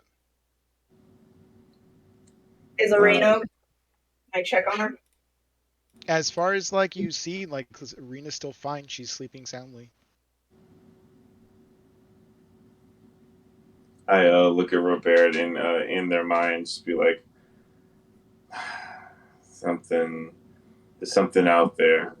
I don't like that it's got regular feet. I'd much rather deal with dire wolves. Do you think you can handle the rest, or do you think I should stay up with you? How like far into the night is it? Um, I'd say that it's probably a little after midnight, probably like 2, 3 in the morning. I'd Okay. say if Falco, if you were to stay up the rest of the night, you might not get a full rest. Yeah, that was the main question. Yeah. I'll look at Falco and I'll say we might need your strength. Go get some rest. I put my hand on his shoulder, but I'll sleep close. Poke. I'll try to stay still and look around next time. But I go back to sleep. All right. I want to pick up next to Arena for the rest of the night. You park up next to Arena, and Falco, you go back to sleep, and the rest of the night goes out without a hitch, surprisingly. All right. So we do get a long rest. Yes, everybody gets a long rest. Sick. And Leek and Karabar, you wake up hungry for some pies, and vastly disappointed that your dreams were just not as good as what those pies gave you. DM, could I wake up when we wake up, do a little foraging to try to make a good pie myself? I'd say you can like forge for materials, but to actually make a pie. So it's that bros, huh? Seems like it. Yeah. Well, go ahead and do a survival check to see if you can forge for anything. Yup. Fun stuff. Fun stuff. 9. 9. You take a minute, and you kind of like go up. You're just like coasting the edge of the forest, not wanting to go too deep into the woods without any backup. Um, you come across some small herbs and some wildflowers and stuff like that. Um, Maybe like a couple small mushrooms, but nothing that would be great enough to like harvest for some pies. Mm-hmm. Yeah, maybe I could buy some stuff in town. All right, so yeah, I just cast a good berry, and I try to make it seem like I didn't care, like they didn't bother me. I didn't put the effort in, so I just have my good berries out.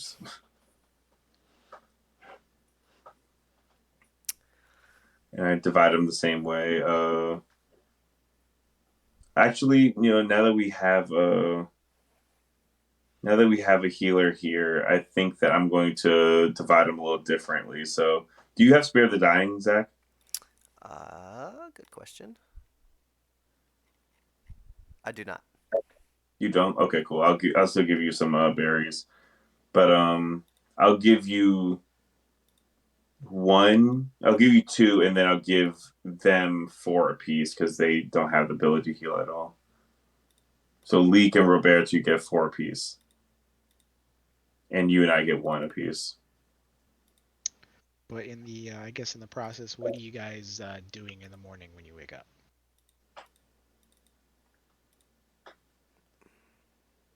Dreaming of pie. Fuck. We don't gotta role play it or anything, but I think I'll try and get Leek to run through some like practice exercises, fake sparring to try and distract him from the pie. Yeah, sure. Say Leek and Robert, or Robert, you go up to Leek and kind of like, hey, you want to do some sparring exercise and stuff like that. You guys go a couple rounds and stuff like that, but man, those pies are still on your mind.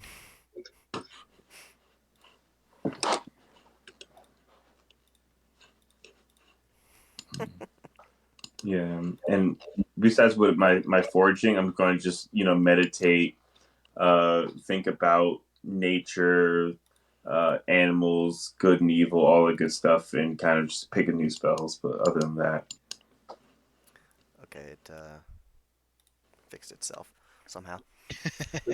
I had a question.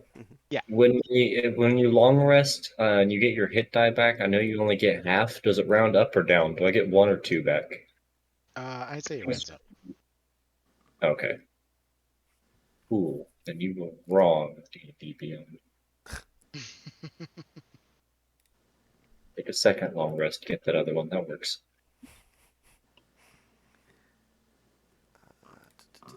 Yeah, I'll wake up, set up my incense and my prayer book, and I'll say my prayers. But I'll add a section to my prayer, and I say, Saloon, guide me towards pie. You know the one, and yeah, that's it.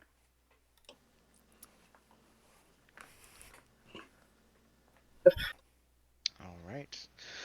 So you guys gather your things and you head towards the entrance of the forest, which isn't too far away.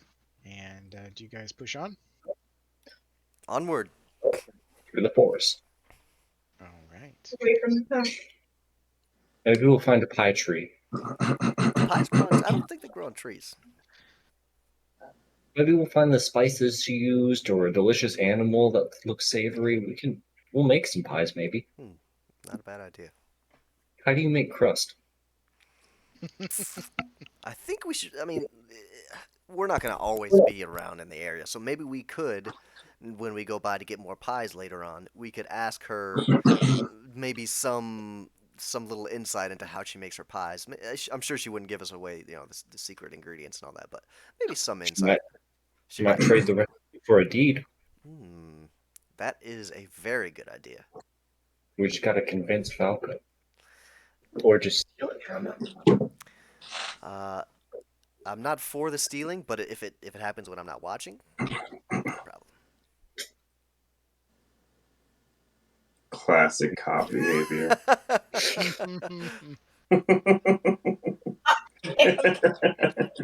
Maybe they'll have pie in town. Oh, yeah. Okay, yeah. Let's get moving. All right, so you guys go ahead and enter into the forest. Um, a little bit more heavier on the fog as the morning kind of brings that in, and you enter in. Um, are you guys taking it at a normal pace, or are you still trying to do like a faster pace? No, we do normal pace, I think. Yeah. Yeah, We're gonna get there in the morning anyway. Yeah. Okay. Um, so you go ahead and continue through the woods. A little bit more lighter since a little bit more light can filter in through the boughs. The boughs aren't like really overhanging like the last section that you passed through. Um, but a little ways ahead that you go into, probably about like 15-20 minutes into the your journey into here, you see that it's not necessarily a path, but you do see an opening on the right hand side of the road where um, the trees kind of like there's a pathway, like the trees kind of separate, but you don't see any like road or anything. You might see like a small like maybe footpath or an animal path that cuts through there, and you catch a small glimpse of some a surface of water.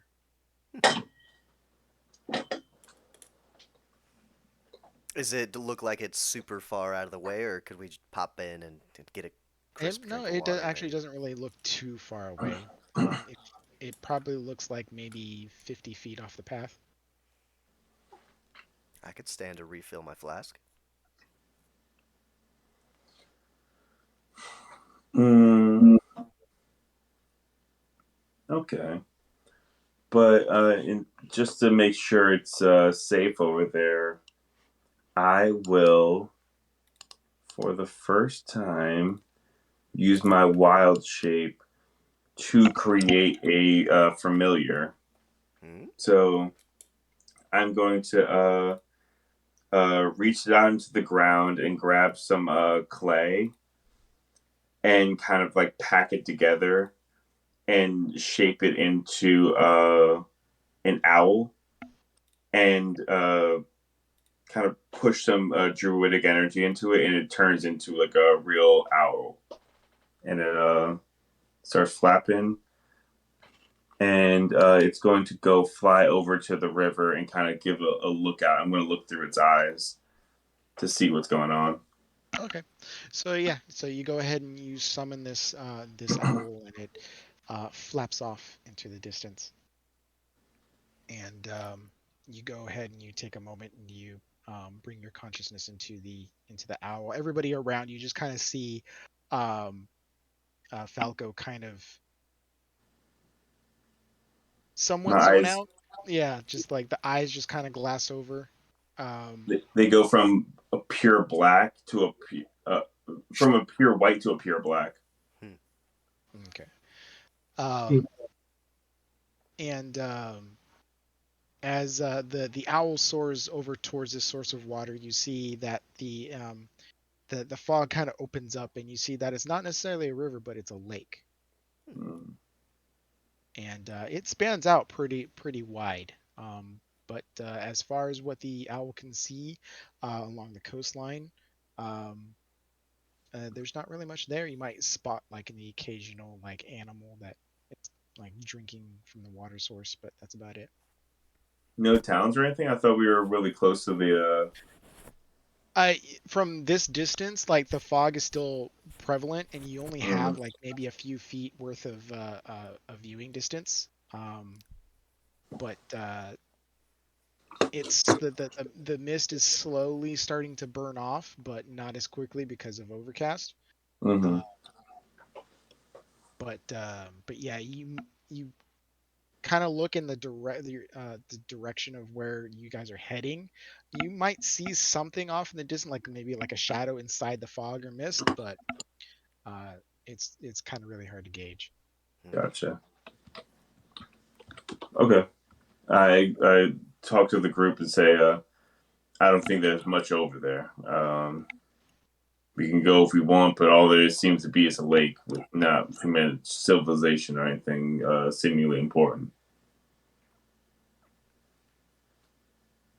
One berry will give you sustenance throughout the whole day, but it's a more efficient form of food than pretty much anything you've eaten in the last who knows how long. Well, that pie was pretty good, but okay. I mean, if it just seems like an ordinary lake, then I guess we can always come back to it, unless somebody else wants to check it out. No, but how long have you been able to make owls? Oh, actually, for a long time now. Well, it's since the house at least. I've been able to connect with that side of my power, and I haven't had the need to, and it can't stay for an extended period of time. So I've been trying to be conservative with when I use it. How many owls can you make? Only one at a time. I can make other animals too. I No, can. no, owls are cool. Can I train your owl? Yeah, you could try. And by the way, DM, just so you know, it's an elemental style. I don't think that matters, but just so you know. I'm gonna try talking to the owl in Eric Cochran.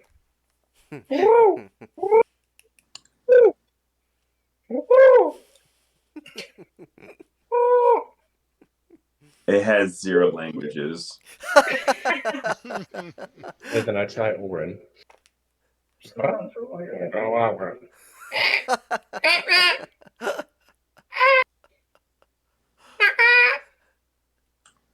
It kind of just looks at you. I'm gonna do like a couple little shadow punches near it, see if it copies me. It lifts one of his legs up and puts it down. All right. Yeah, I think your owl is a little dumb. He's just born. I did just make him out of clay. Okay, give him a few days to find himself and grow up a little bit. Let's go. You see that I'm just so offended. Like you just like insulted my baby. Like, I'll go. I want to teach it the ways of the silent feather. Ooh. that's probably the most badass thing I've ever heard you say. So I think I have to say yes at this point. Okay, let me know when it can talk. I'll keep that in mind.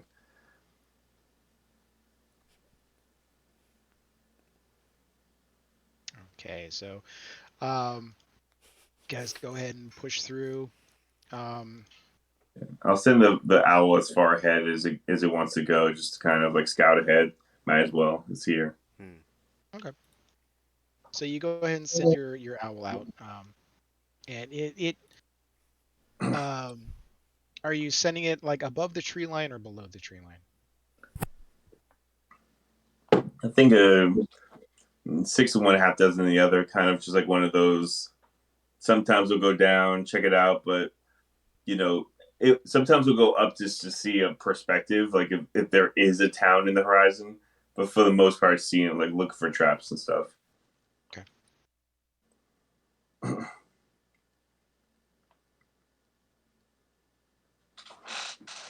All right. So, how is this party being led? Oh, it's a loaded question. Marching order, I assume. I imagine I would be up first because I would be trying to kind of keep a watch and keep like take follow the path. Make sure I don't see any like tracks. Random shit like that. Mm-hmm. All right. Who's in behind the Falcon? back to make sure nobody strays off the train. I don't know who's in between us, but I'm in the back. Right in the middle is me and Karabar discussing pies. Oh yeah, yeah, and trying to get everyone else involved in the pie discussion, even though they clearly don't want to talk about it. Are the twins in of you guys are behind you, or the siblings? I imagine I'll it's so. say, Yeah, yeah. However, yeah, I'll however say DM they're says. behind them. Okay. Like they're kind of like staying close to Robert, but uh, I'd say Leek and Karabar are kind of like up ahead a little bit. Yeah, Oh, Karabar's trying to like convince because I think I'm closest up. I'm up near the front near Falco. I'm just sort of like and it was so flaky. I don't know if she uses butter or margarine or like a combination of the two, but it was melt in your mouth. It was flaky. Oh, and It's the meat. The oh, meat. don't get me started on the meat, but I will get started on the meat because that meat. Oh my god. Yeah, along those lines. both your eyes are dilated as shit. You're sweating so hard. All right.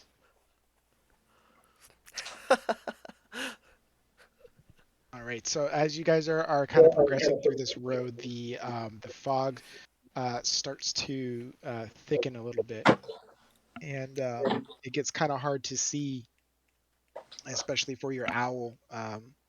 And it's getting hard for it to like even be below the tree line. Above the tree line is not as bad, but below the tree line is like it like it almost like smacks into a branch a couple times. Mm. Um, but everyone, go ahead and give me a perception check with disadvantage because of the fog. Oh boy. Can my owl give me the help action? I say it can give you the help action, but so that'll just give you a standard roll. Fair. Perception with disadvantage, huh? Oh, 2 13s for 18. Uh-oh. 26. Ooh. 11. I think I've rolled the lowest on every check. Ugh, Oh, a 9. Hell yeah. Dreamers can dream. Look at your new Warforged body. is there a new one in there? Yeah, I found a new body that works better with you. Oh shit, that is sweet. Yeah. That is cool. I'm still a halfling with a pail. We don't have Aerocrackers. Wait, you guys are actually on the fucking map? Wait a minute. Oh, the fuck? That's pretty fucking sweet. Oh, that's hella cool. Oh, look at the shield. That is fucking cool. Yeah, it is. What? All right. So, Falco, you're like leading ahead, and even though with the fog being at a disadvantage, um, you start hearing stuff in the trees to either side, um, very faintly. Like the only thing that gave it away is maybe like the soft snap of a twig. I put up a hand to the both of them to like shut up, and then to communicate with Robert. I think I hear something in the woods. Keep sharp, and I kind of then I afterwards tell these other two the same thing. I'm trying to say it, in their heads, but like one at a time. I'll draw my axe when he says that. And kind of just, try to keep eyes out and listen. Yeah, my amulet floats up, like chin level. My fists are always ready. Just you cock them like Henry Cavill from Mission Impossible.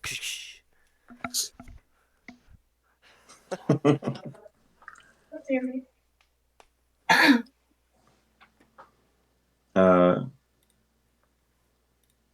I mentally say, like, do we want to try to pop this thing off, or do we want to wait for them? I don't know if we're being followed or if we're being ambushed.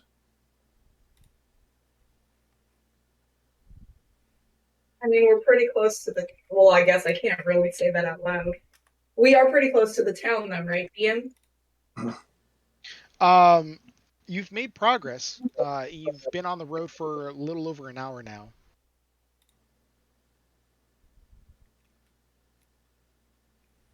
Okay.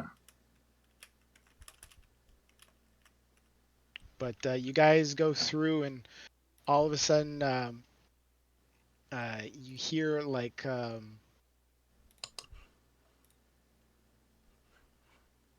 hear a yell, just a wild yell, and then from the front, and then with that, you hear another wild yell from the back as you see two really kind of like half naked, burly guys with great axes come charge out with Ah, you, shit. just like fucking like almost frothing at the mouth, just like wild with anger. And they go ahead and charge at you. So go ahead and roll initiative, everybody. Ooh. All right, all right.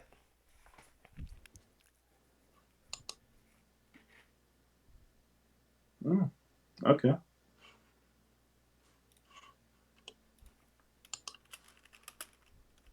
Leak prepping for battle.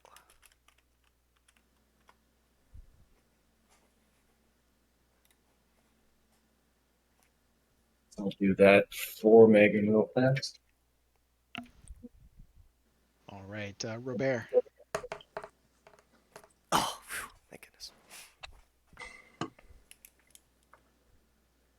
Robert. Robert got a 12. Oh, she got a 15. He got a 15. 15. Falco. 19. Nice. All right, Leek. 12. Carabar. Whoa, 19, a 12, a 12, and a 19, and a 19. What? That's Second crazy. places, yeah. Okay, so it looks like Falco won that battle.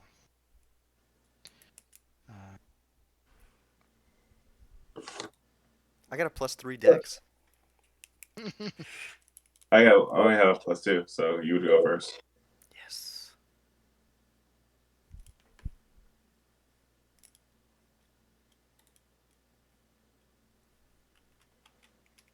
So I'll go ahead and Is it this then. okay if we take a quick pause while I go grab the food out of the oven? That's a good call. Yeah, we can take a moment. Good moment to call it. Terry pause. Cool. Or do you want to call it, or you want to Oh, no, pause no, it? yeah, like pause it. Grab Sorry. the food out of the oven, yeah. There's a pause screen. I'll be right back. I'll put be right back Yeah, on the yeah. stream. We're gonna take a quick break, folks. We'll be back and we'll start this combat encounter. All right, all right. And we're back. All right. No. Yeah. A little re-intro music. All right. Thank you for waiting as we went recharge ourselves a little bit. All right. So you guys are walking through this really thick fog of woods, and all of a sudden you got two burly guys flanking you and ready for battle. Um, at the top of the round, we got Korbar. All right. Core bar. Okay. So, looking at these guys, they have like weapons at the ready, and they're like super obviously like clearly ready to fight. Yeah, they look like wild and frantic. Then they're like about to charge you.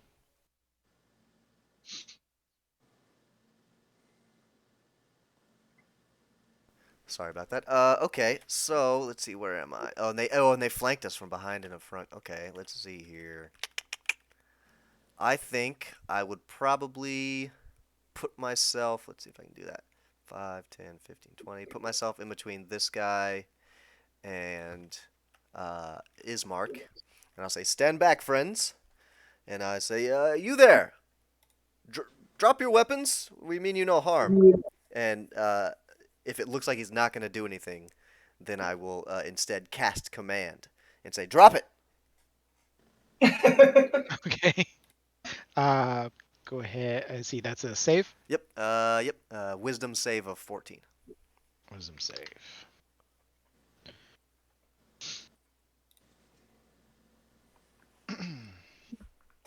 That's a 12. All right, yeah, he fails and he drops his weapon. Yep.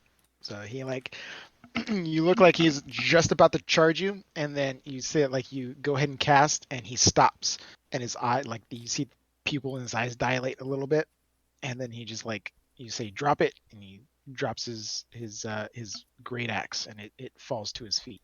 Okay, yeah, so let's see that went 5, 10, 15, 20. And I'm going to get myself right up on him, and if I can, it's fine if I can't. I want to try to kick the great axe as far away from him as he can. I'd say that still would be like an action. Yeah, And since I you figured. used your action to. Okay, yeah, I'll see, no bonus actions. Ooh, I know. Can I use my bonus action to telekinetically shove the great axe away? Mm. It's a strength 14 save. While it doesn't have any strength, so I would imagine that it fails. So fails. Hell yeah. I think it only does 5 feet. So yeah, I just Yeah. move it So 5 feet away from him. instead of in front of him, it's now behind him. Cool, cool, cool, cool. And I say, Avast! And that's my turn. Okay. With that, it is Falco. All right. So I'm on the south side of this or I guess the north side of this arrangement, Mhm. and I'm going to cast bonfire directly underneath the guy. And I want to tell him, in his head, this is a bad deal for you. If you want to keep your life, run. And I bonus action turn into a dire wolf. Okay.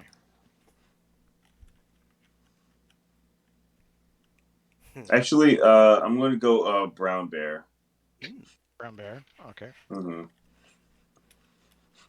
Yeah, What was that? I'm Blake's afraid of bears. Oh, shit. Oh yeah. At what size is that? Is that a medium or large? Large. Large. Mm-hmm.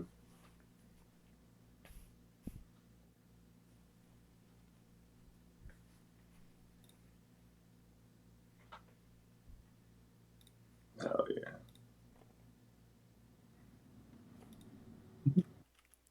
I'll do a little Damn. screenshot. All right. I just like growl at him. And then the bonfire is a dex save, right? Yep, 1d8. And is that at the start of his turn? Yeah. Hold on, let me pull up the spell. Create a bonfire. Any creature in the bonfire space when you cast a spell must succeed. So I cast it, so they automatically have to take it. Okay. And that's a dex save. Mm-hmm. 15. Okay, so 9, so he fails. Whew. Awesome. So it's gonna be a little lick of fire. That's one lick of fire. All right. And then, right, is that your turn? Yes. Okay. So it is Ismark. Ismark is just going to ready his weapon and just kind of stay near Arena.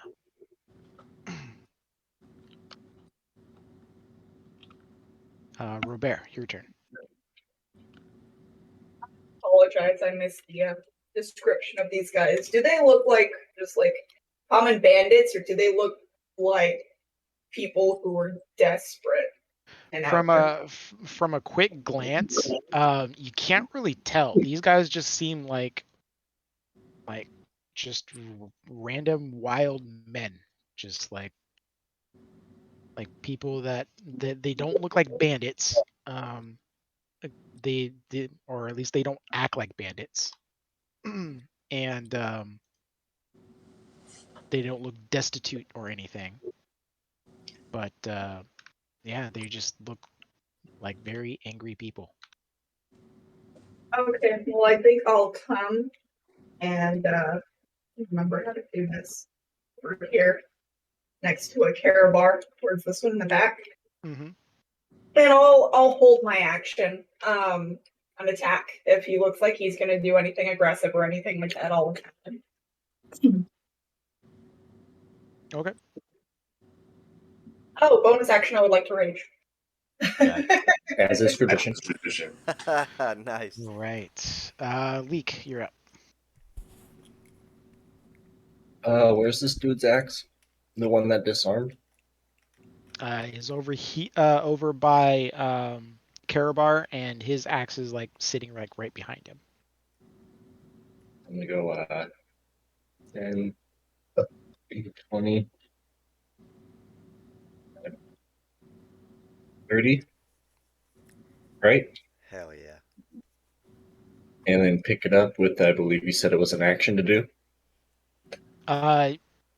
Yes.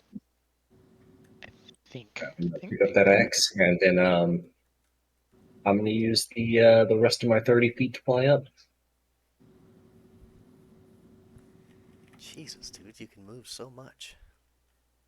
Yeah, I got 60 feet of flying. Mm. Oh, because it adds on to your. Oh, that's because it's just your movement speed goes up by 10, right? Mm-hmm. Whoa. So, like, for the top levels, you're gonna be able to fly at like 120, like per like round or some shit. Pretty far, yeah. Not shift, it is control. Just Oh, the 30 feet fastest is creature in D&D. There's 30 feet. A flying halfling. No. With a bonus action dash. Yeah. All right, and that's all I can do. Took his axe and Your just action, flew your straight up. bonus action. Okay. Oh, that's so great. All right, so it's Rena's turn. She's just gonna stay by her brother, and then now it is this guy's turn, and he just full on just gonna 1, 2, 3 get up in your face, Falco, and whomp on you with his great axe. Dum, dum. Oh shit, they're great axes. How big is that thing compared to you? Oh, my size. As big as me, pretty much. Yeah. And so that's going to be a 23 to hit. That hits. All right. So that's going to be 9 points of slashing damage. Okay. And then it is the other person's turn, who is just not even concerned about his axe at this point, and is just going to punch you in the face. Me? Yep. Ah, this bastard. Do I get to release my attack? Oh yeah, for sure. Yeah, so, since yeah. he's making a threatening move, you can go ahead and do your reaction. Oh, you have Sentinel? No, No, she was holding her action. Oh, Yeah. nice. Good call. What was the hit? Sorry, 1 second. I don't.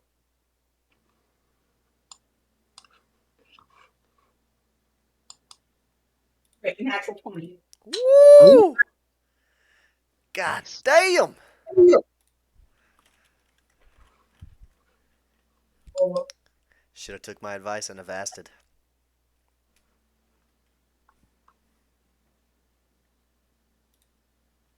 no, we're doing brutal crits, so ignore that, right? Yeah. Yeah. So max damage, which is 8, 9, 10. Again? Come on. For savage. So it's going to be 18 slashing damage total. Ooh, nice. The meaty hit.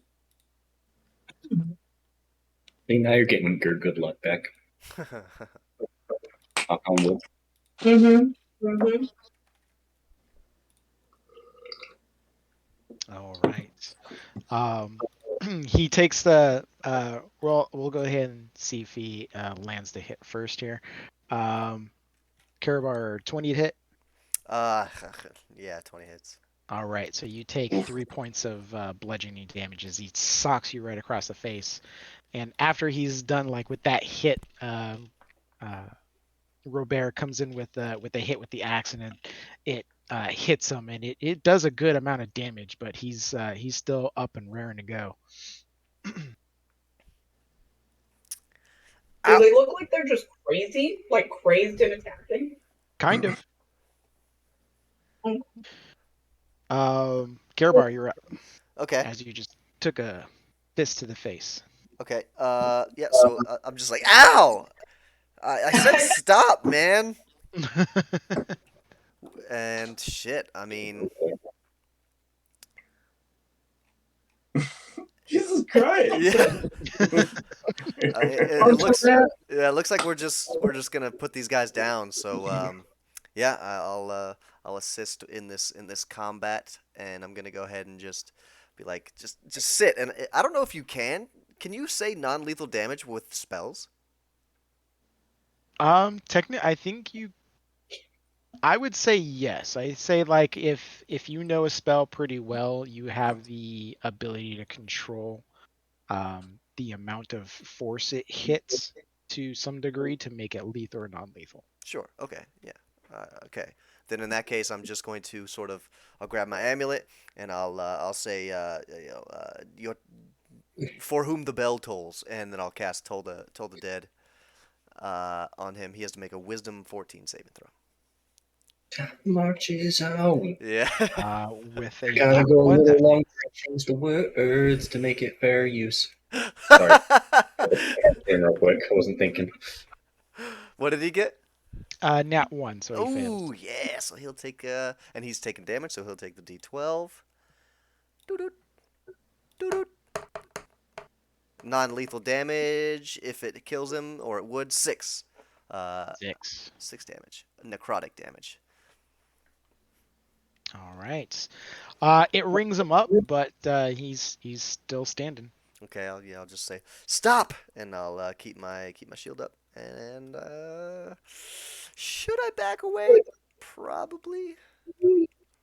Yeah, I'll take his little fisticuff attack of opportunity, and I'll go 5, 10, and I'll just regroup with Ismark and Arena. All right. That'll be 15 to hit. 15 misses. Whew. All right. So, yeah, he goes. You back up, and he throws another fist, but you're able to like block it with your shield, and then kind of like do a little hop backwards to get out of range. Cool. Yep, that's my turn. All right. So Falco. All right, cool. So, when Falco tried to yell at this dude in their mind, he expected him to run away. So when the guy ran up on him and hit him, it like scared him. Well, not scared him, but like just shocked him. Yeah. And he rolled a nat 1 on his concentration check for the bonfire. Oof. So I think with that, Falco low key snaps a little bit. You see the fur on the bear, the onyx fur, it starts to like, crack, like almost like it was like glass and like just like all around like the muscle areas. And he just like, is like, in the guy's head, I told you to not come at me. So then he's going to go for his attacks. But before that, he is going to rage. Ooh, Nice. shit. A raging bear. Yeah, he's super mad, Oh, yeah, as is tradition. as is tradition. So Love let it. me get this.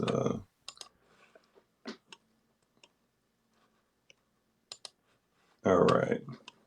So I'm going to multi-attack. So one with the bite will be. Where's that roller? Damn, mouse acting up. All right. All right. The first one. Nat 20 on the first hit. Nice. Nice. Yeah. Ooh, with that rage damage. All right, so the first one. So I'll just roll the next one real quick so I can focus. Just get it all done in one shot. And 13 plus 6, so that's a 19 to hit on the second. That hits. Oof. All right, cool. So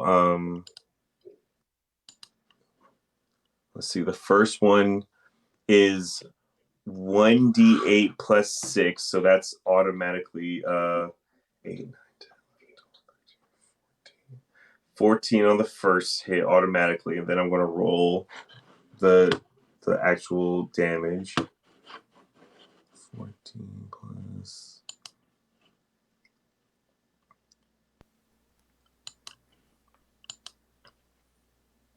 14 plus 5, so that's 19. So 19 on the first hit, and on the second hit, that is going to be a what is this shit? 2d6. So 2d6. Damn, a bear fuck shit up. Mm-hmm. Oh, you better ask somebody. Who? No, somebody.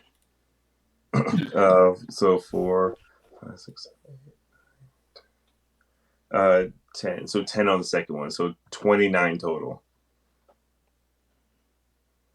All right. So shit. yeah, you go in, you lay into him, just built up with fury. He takes the hit and he looks fucked up, but he's still standing. Okay. I just growl so loud in his face. Spit and all that. All right. Ismark just kind of stands there watching the action go down, protecting his sister. Robert, go ahead. So, like, looking at these guys, we've obviously tried to talk them down. Like, it doesn't seem like they're gonna No. back down. I don't think we No, can talk sense. Yeah, no, they seem like they're just out to get you. Okay, then yeah, I'm gonna roll up this guy again. Oh, and just clarity's sake, I chose the tail for my beast form when I rage. And that's a 21 to hit. That hits. Putting the hurting on these fools. And that's gonna be 7, 8, 9 slashing damage. All right, he takes the hit and is still up. Damn, these guys are stronger than I thought. All right, Leek. Okay. I know that like stowing and then drawing another weapon is an action. What about dropping a weapon and then Dropping, pulling it out? yeah, dropping is a free action, but if you're going to drop and then pull out another weapon, that would be an action because that's the same thing as stowing and pulling out. That's fair. Okay. All I need are these fists. I'm gonna go over 5 feet, and then I just want to hold the axe straight down and then just let it go on top of them. Oh my god. Okay. Let's see.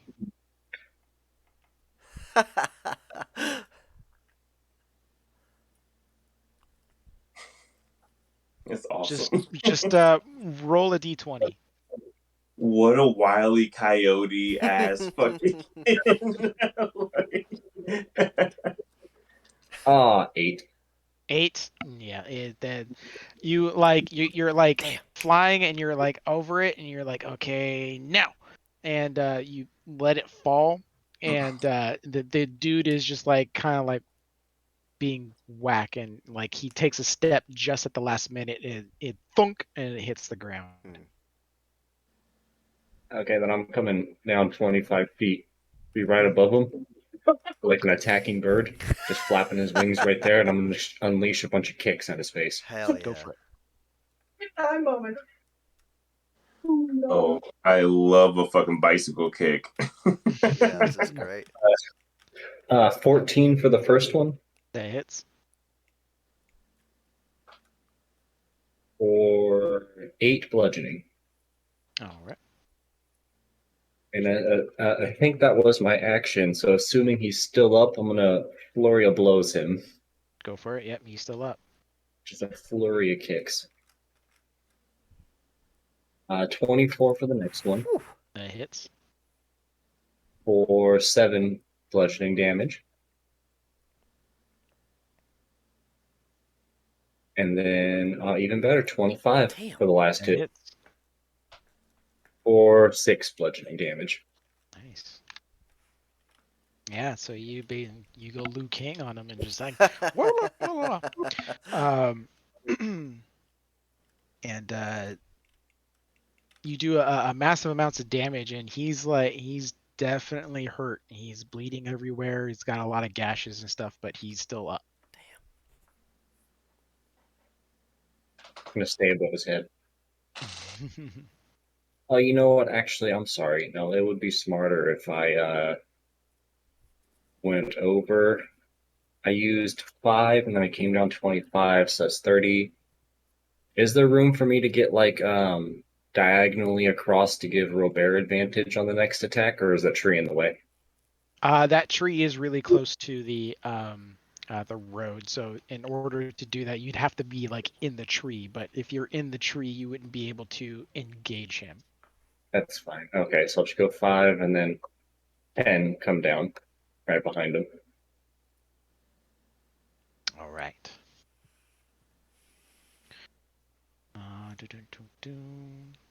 So it is Arena's turn, and she's just going to stick close to her brother. And so then it is this guy's turn, and he's just going to continue wailing into you, Falco. And that's going to be a 7 to hit. That misses. Yeah, so he's like, he shakes off those hits that you gave earlier, and he's a little dizzy, takes a swing, but it goes wide, and it doesn't hit anything.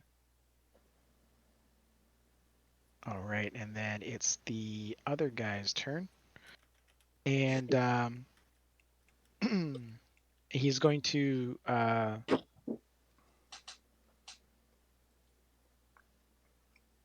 Is his great axe just sticking in the ground, sort yeah, of next to him? for his free action, he's just gonna go and pick up his axe. Fair enough. And he's gonna spin around, and he's going to retaliate against Ah! Leak here. So that's a 10 to hit. No.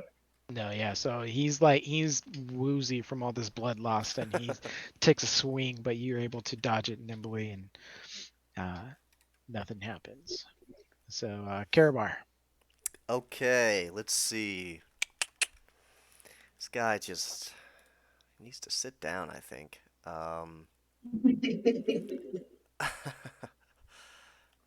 don't want to use any more spells.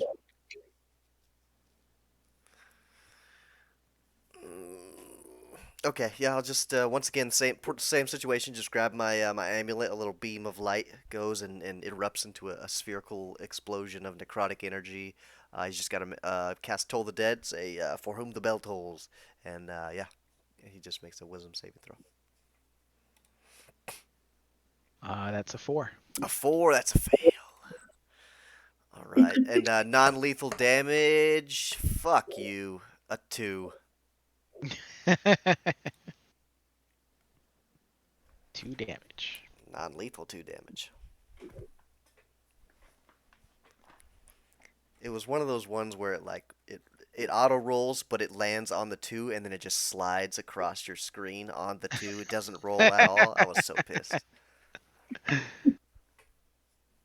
All right, is that your turn? Yeah, I mean, see, bonus action. I guess I could telekinetically shove him, but he's kind of in the right spot. So yeah, that's it. Okay. Falco. All right, cool. I'm continuing to wail on this dude. Go for it.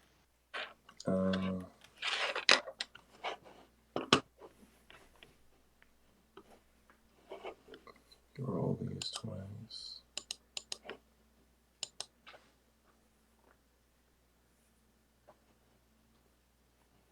Okay, so a 12 and a 15.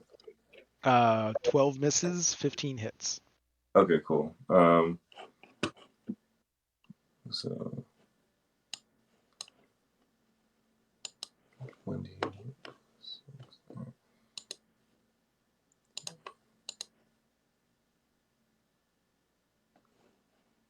Okay, that's gonna be 12 damage.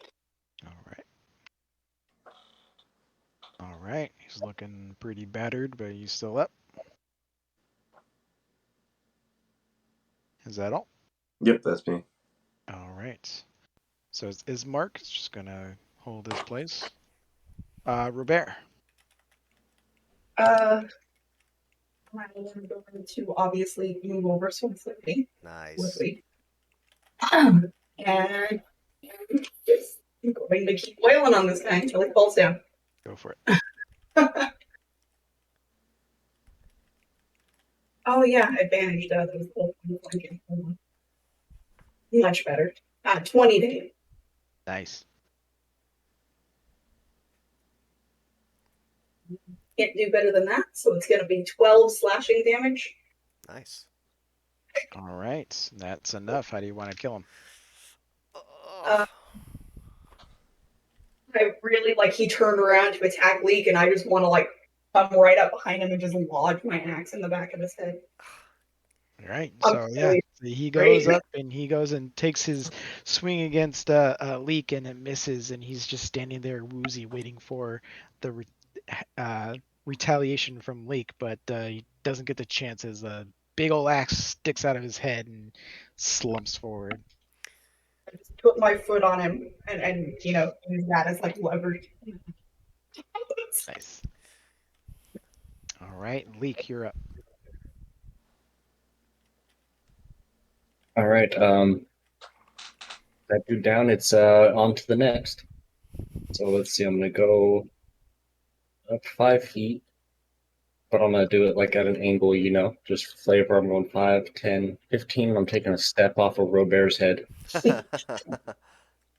20, 25, 30, 35.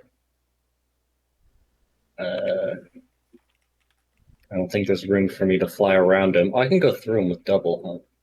So 45, 55, 60, just enough. Nice. Gonna whiz past your shoulder and start helping you out over here. This time, taking out my bow staff or quarter staff, and I'm just gonna whack him in the back of the head with it. Go for it. 26 to hit. That hits. I'll roll to 1, 6 damage. All right. He's still up. All right. Bonus action, like a bow staff in the back of the head, and then I'm just gonna bring my foot around right into his face. Go for it. Yeah, 13 to hit. 13 just hits. Ooh. For 8 bludgeoning. All right. He's taking the hits. He's still up, but he's looking really bad. All right. My turn. All right. So that's Arena. She's going to stay there. And now it's the dude's turn, and he's just going to continue wailing at Falco.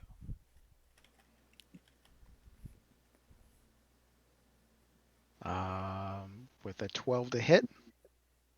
12 hits? 12, yeah, 12 hits. Mm-hmm. There's our easy. Wait, hold on. I think my AC changes because I'm barbarian. Hold on 1 second. Sorry. Raging doesn't. I don't think it affects your AC. No, but being a barbarian does. Oh yeah, because you get an armored defense, right? Exactly. Does that carry over into Yeah, wild shape though? I don't know. All the class features do. That's what it said. But let's see. Yeah, I think it's still hit. My AC is a 13. Would you say it was a 12 to hit. So okay, yeah. If if you take the bear right now, it's 11. If you take the con plus dex, then it's a 13. So it's up to you.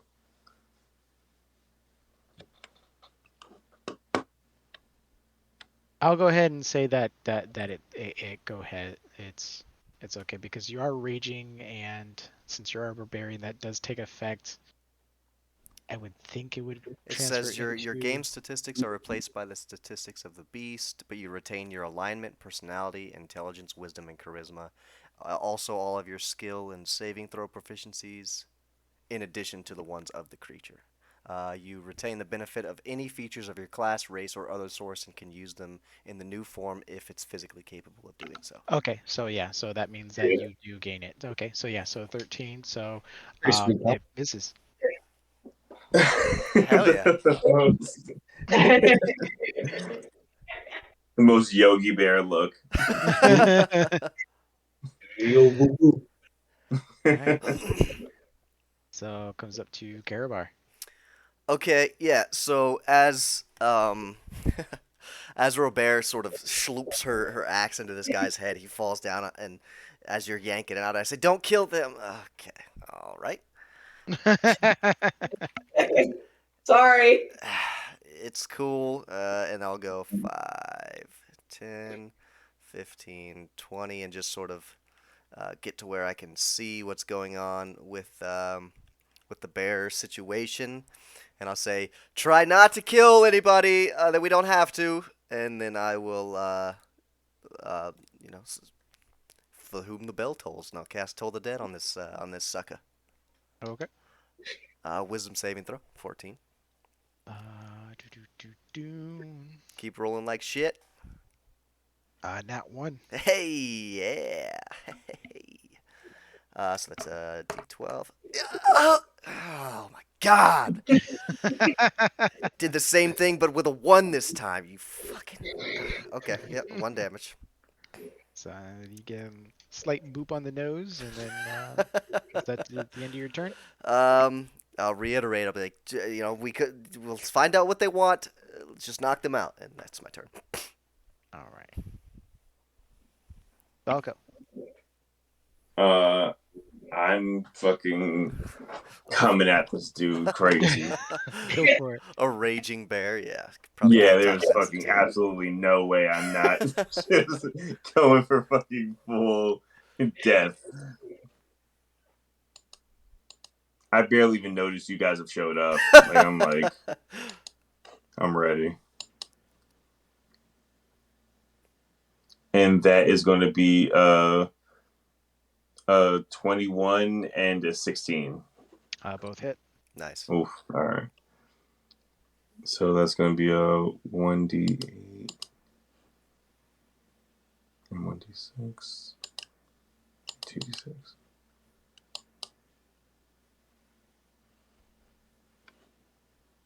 All right, 11 plus 8, so that would be 19 points of damage. That should be enough.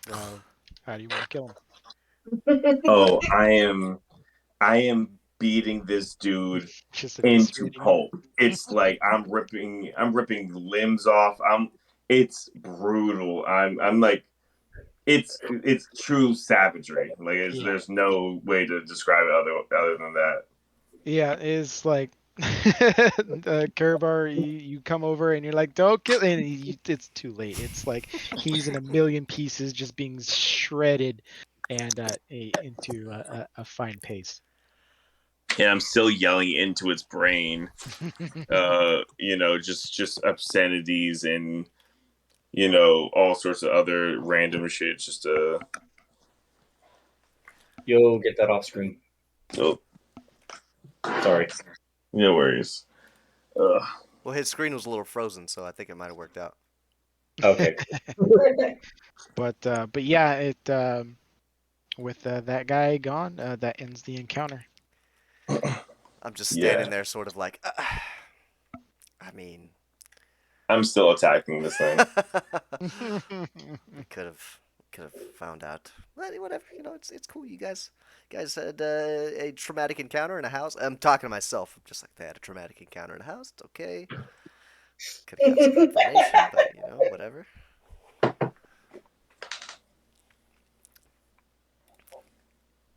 Did anyone get hurt?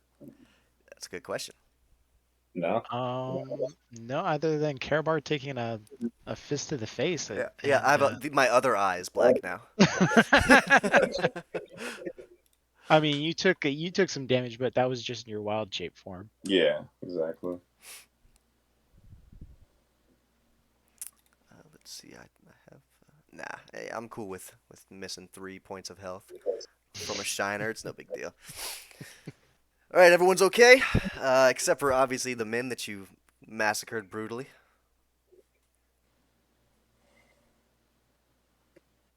The thinking. Can I sniff around? Do I smell any other people like in the wings? Give me a perception check. While he's doing that, can I just sort of pat down and search the bodies, what's left of them, to see if I can maybe a picture of their wife or something? You go and you pat down the one that Robert killed, which is like the best one because it's like all this guy's that axe wound to the head. And it's surprising you don't find anything of value on them. And it's like all they're wearing is just like some hides, and they have no personal effects or anything other than just an axe, and that's about it. They don't even have any money on them or anything. No pies? No pies. Yeah, that was my real motive there. And then as far as the other one, like that thing is just a bloody mess. You wouldn't know what to look for anyways, but you kind of assume it's the same thing. So I say a prayer over them. The influence of like any pie drugs or anything like that. Pie drugs. Like what made them attack us? roll a medicine check Okay. to see if they were attacking you under the influence of something. I have no idea. I rolled a 6. Yeah, it's like these dudes just came out and started swinging. If maybe they had survived. And I look at Karabar and I'm just like, I had to defend myself. I look at the guy whose head is split in two. Yeah, sure. I mean, look what he did to you. My I don't want little to black me. Leek did worse than this. Yeah, but Fleek, he's like that. I'll toughen you up. That was a test, by the way. If I hadn't beat you up that time, think how much worse it would have gone now. You'd have more than just a black eye. Right. Well, all I'm saying is that these guys could have told us maybe something, but it's cool. It's cool. I got a 21 perception. Okay, so you go ahead and you're still in your bear, right, form? Yes. Okay, so yeah, you kind of calm down from your rage and you take a moment to give a check. You throw your nose in the air and stuff like that, and you don't detect anything else that's in the area. Can I see where they were coming from? Like, were they just coming randomly from the woods? Like, yeah, it's like they just came right out of the woods and stuff like that. You could kind of get the feeling that they might have been waiting there for someone just to pass by. Otherwise, you have no idea what their intentions were other than just to murder you.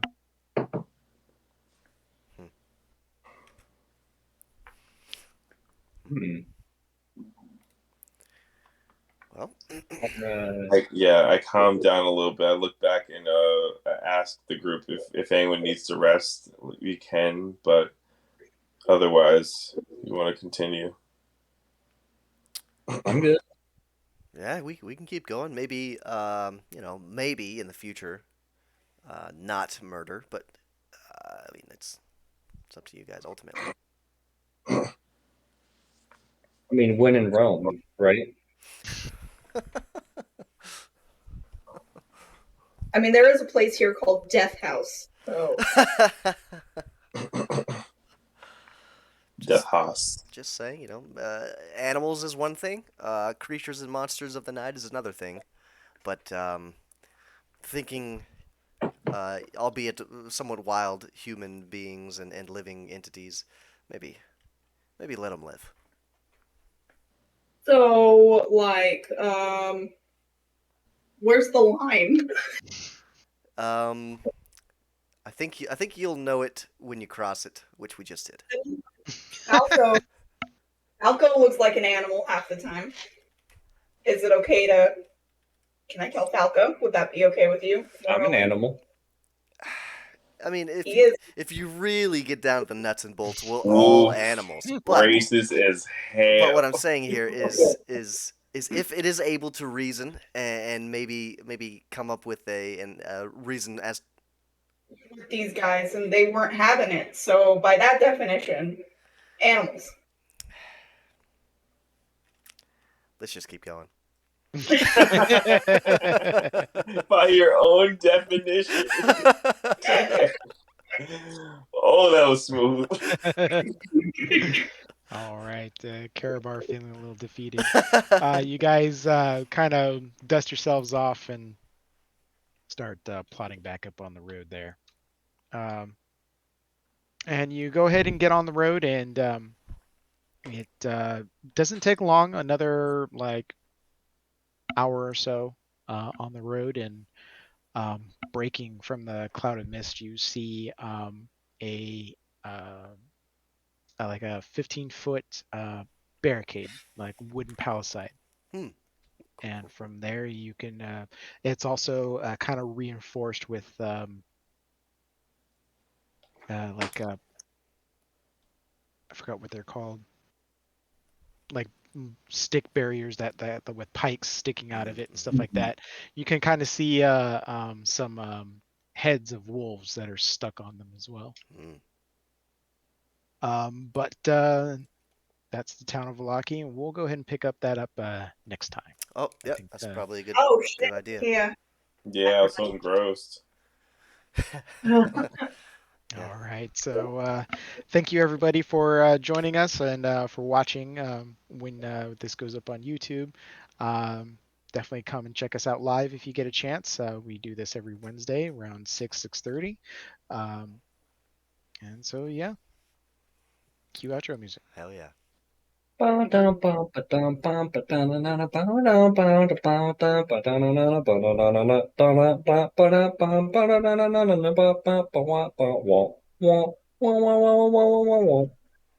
Nice. All right. See you later, everybody. Yeah.